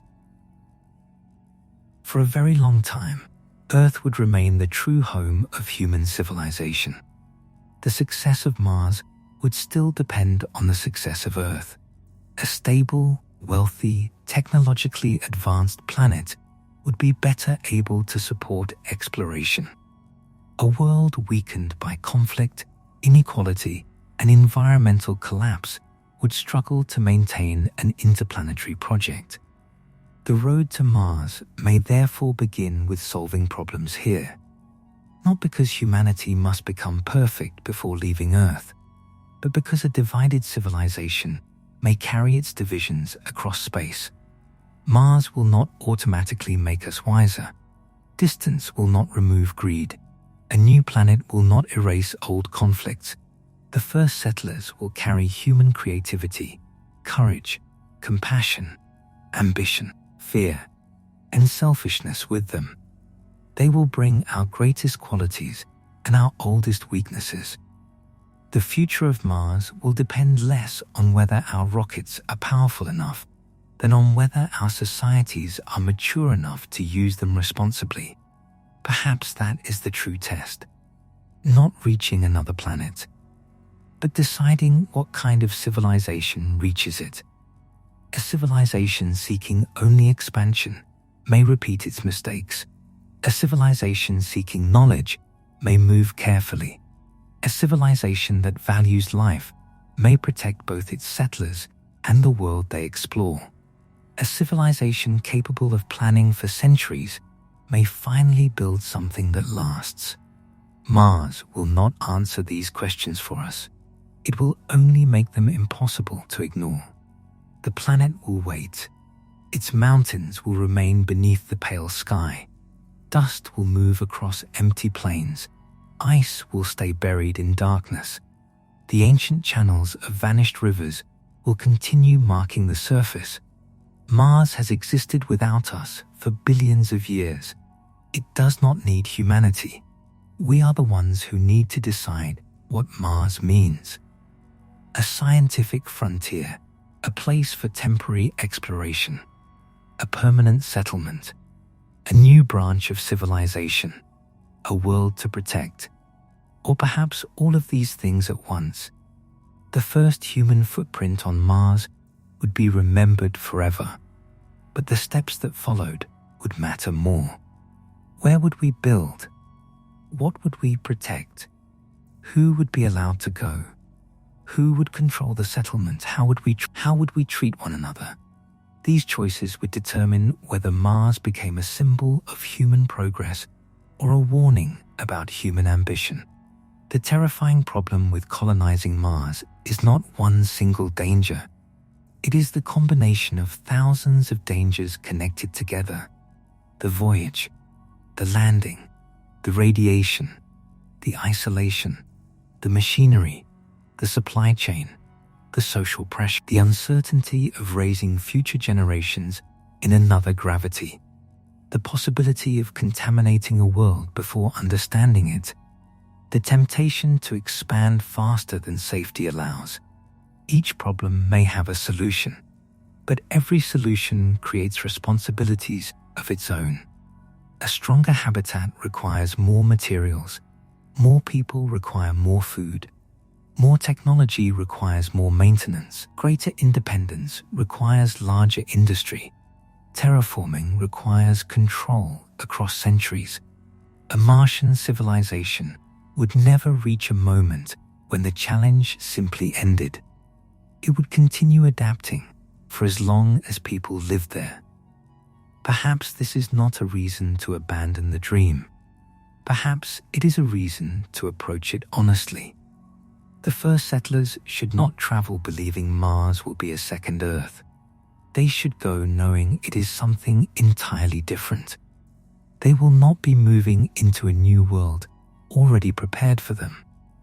They will be creating a fragile pocket of Earth inside a planet that cannot keep them alive. Every breath will be evidence of engineering.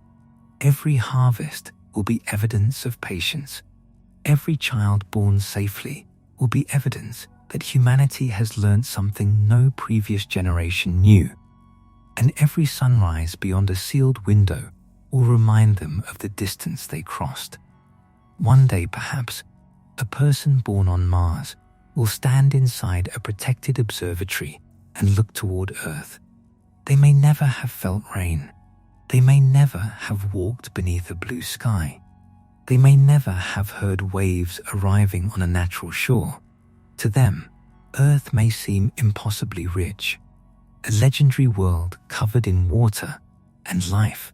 And somewhere on Earth, another person may look toward Mars and imagine cities beneath the red dust. Two human beings, separated by millions of kilometers, each looking toward the other's world, each wondering what it would feel like to call that distant light home. The dream of Mars is powerful because it contains hope. It suggests that humanity can survive, explore, and become more than it is today. But hope becomes dangerous when it refuses to recognize reality. Mars will not save us from responsibility. It will multiply it. It will demand that we protect life support systems, communities, scientific knowledge, future generations, and perhaps an entire alien environment. To colonize Mars would be to accept that every success must be maintained. Every freedom must exist within physical limits. Every expansion must be supported by resources. And every mistake could become part of the history of another planet. Mars may become humanity's greatest achievement. It may become our most difficult home. Or it may remain a distant world, reminding us that not every place we can reach is a place we are ready to inhabit.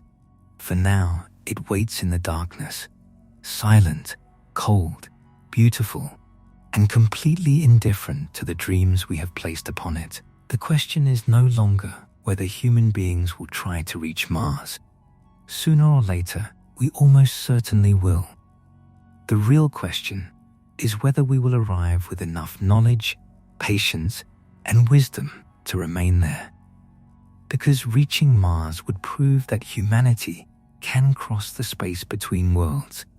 Surviving there would prove something far more difficult. That we have finally learned how to build a future without destroying the foundations that keep us alive.